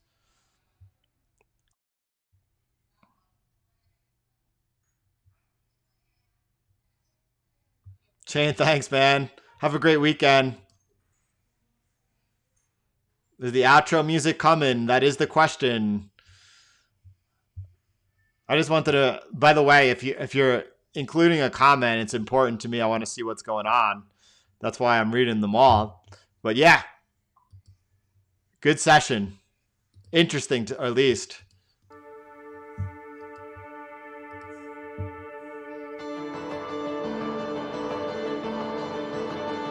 No, gold's always been manipulated.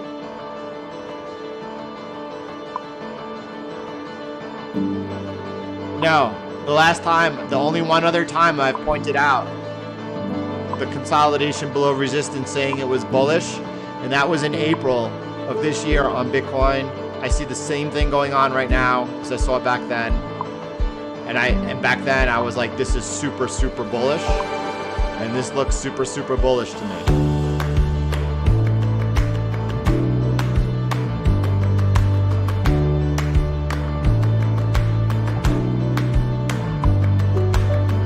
Sam, take the course right away. Stop wasting your money and do not trade recklessly. Oh, sorry about that pronunciation.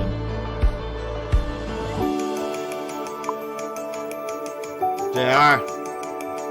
Alan, thanks again, my brother. Thank you for, I need to have a sip of my matcha all session. Man, let me get on that right now. Thanks for that tweet. I really appreciate that. Awesome. Awesome, awesome, awesome.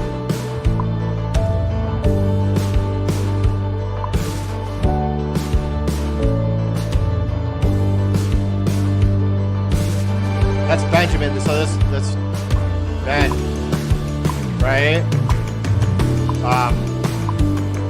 Love your neighbor as you love yourself. It's not only important to love your neighbor, but it is important also to love yourself. Of course, God above all. But Ben, self-knowledge is the greatest gift. How blessed are you to even have that insight? That's something that you just need to keep working on because you are loved. I didn't think you were. Complete miscommunication. I didn't think you were. Don't worry about it. There's nothing going on there whatsoever.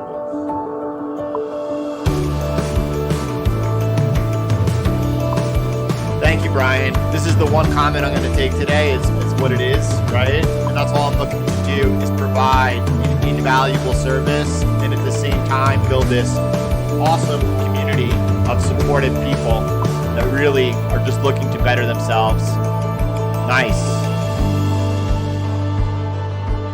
It's not of Bitcoin, but it's GBTC. Look up Grayscale's Bitcoin.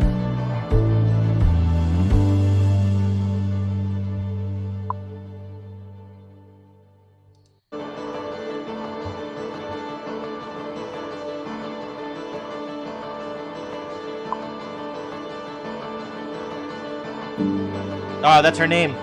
Sounds good. Thank you for that. It's Daniela. She has great guests, and she's a good interviewer.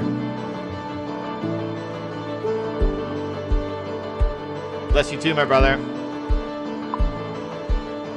No, I always want to own gold. I don't care if it's manipulated or not.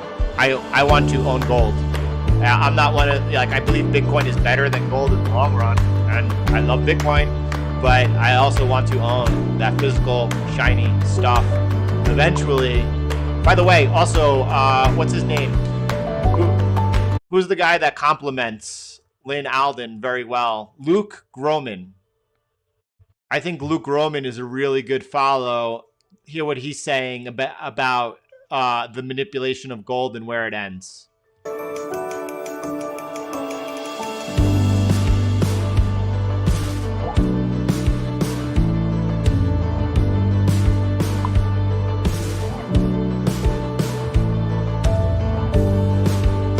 Gemma, life is beautiful. Thank you so much. Have a beautiful, beautiful weekend. You got it, Mohammed. Thank you, Will.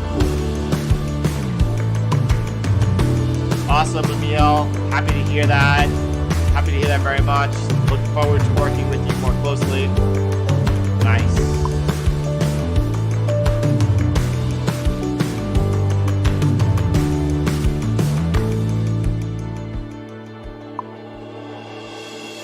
Yeah, we got a big Australian community in the Conquering the Markets group as well. You too, have a beautiful weekend, everyone. Crazy skates. I love this comment. Thank you so much.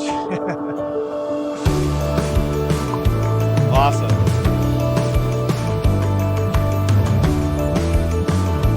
Gold is uber bullish all year long. That's the gold chart.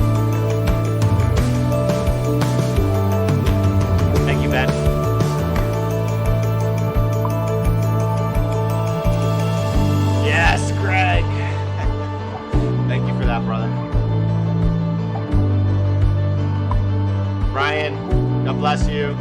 Caleb, thank you, brother.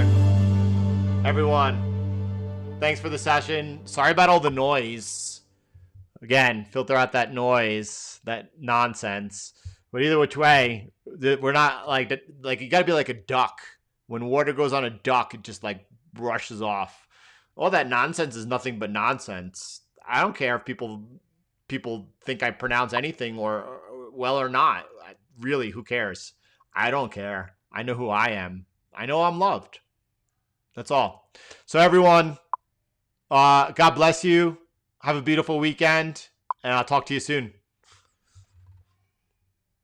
Emil, you'll get information over the next couple hours. You'll get another email, and then tomorrow you'll get another email, and then 2 days later, one of those emails will then have the invitation to the private chat.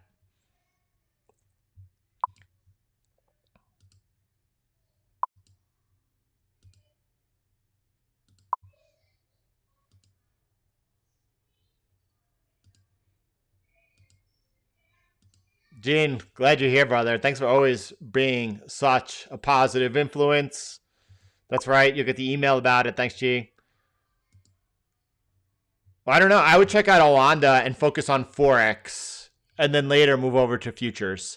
Let me see you be profitable 3 or 4 months on Forex, really have confidence and understanding of the markets, and then move to futures. And by the way, you should do that with the course.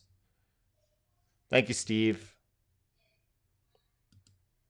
My cat eats everything. Have a good weekend. Gene. Thank you, Lawrence. Thank you, brother. C. Brown. Ruben, you got it. Oh, man. You go crazy watching that 10-minute chart on gold. Right? 8 hour. Great lifestyle. I saw a tweet about that nonsense over there, Russell. That's funny. I mean, better yet, watch Oliver Stone's Snowden, and then go ahead and put a piece of black electrical tape over your camera.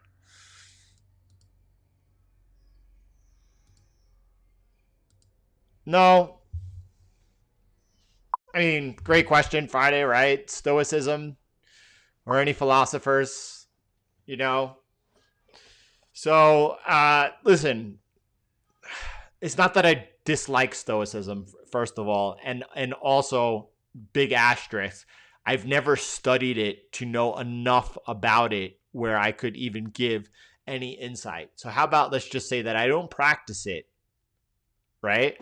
How about that? Well, I mean, what I do have a passion for, where I get the most joy out of, and I really look forward to it now as it was in an earlier part of my life to a later part of my life. Right now, right, I'm focused on family and the kids, and maybe as they get up and get out of the house, a long time from now, I could but I love reading the writing of Catholic saints, like Stoicism, St. John of the Cross, like St. Francis of Assisi. These guys were probably the biggest Stoics that ever lived by a large degree, not even close, nothing coming close to them. However, they were fully Christ-centered. So that's just the one difference. And, it's a very fine line, and they're very close in a lot of degrees.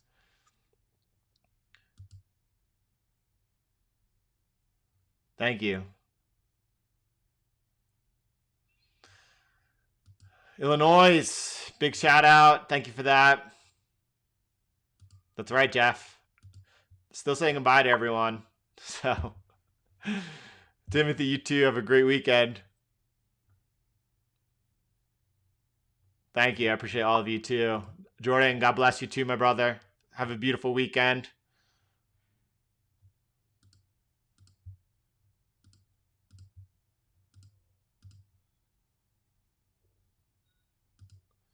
Yeah, I mean, I also believe it's important owning gold because as we do have whatever reset we have of the financial system, whoever holds the gold makes the rules, right? Wait, I thought the Fed was famous for saying gold is money. right? Okay, I got it, G Money. I understand what you're saying now. If they're telling you not, then it is, right? So either which way, the reason that like a lot of Bitcoiners are like against gold, and I don't get on that whole vibe whatsoever because I'm for gold, but I also believe that like whoever holds the gold makes the rules. And when there's a system reset, gold is going to be drastically repriced. It's not now. Gold is manipulated. That's all well and good. Luke Gromen talks about the possibility as Bitcoin rockets that those that control the system may actually need to reprice gold higher in order to maintain control over the system. That's an interesting thought that I want to know more about and explore, right? But I'm a big fan of gold because gold will be drastically repriced at one point in our lifetime.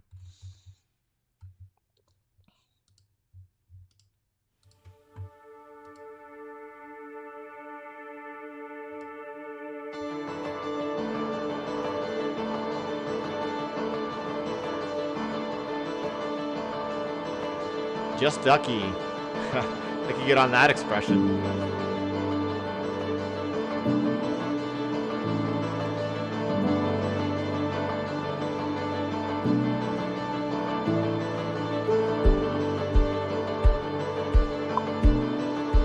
I plan on using multiple things. What is this? What did I just open up here and why? But there's this indicator from looking into Bitcoin. It's called the pi cycle on the daily time frame. And this in the past, in the last 2 cycles, has given the best signal for exiting Bitcoin. You can see the crossover right exactly at the top, right? And then we'll go back. Here's the other exit signal again, right at the top. So I subscribe to their Patreon in order to get this on TradingView, because this is one signal that I will be watching for exiting the top of the Bitcoin market. Of course, I'll be sharing it with you, but that's a signal I can't ignore.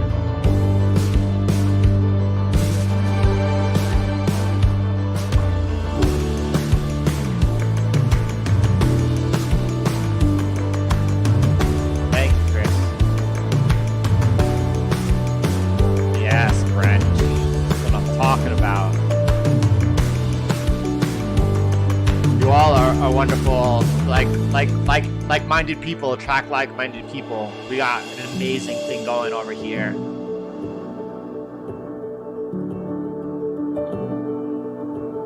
Boom.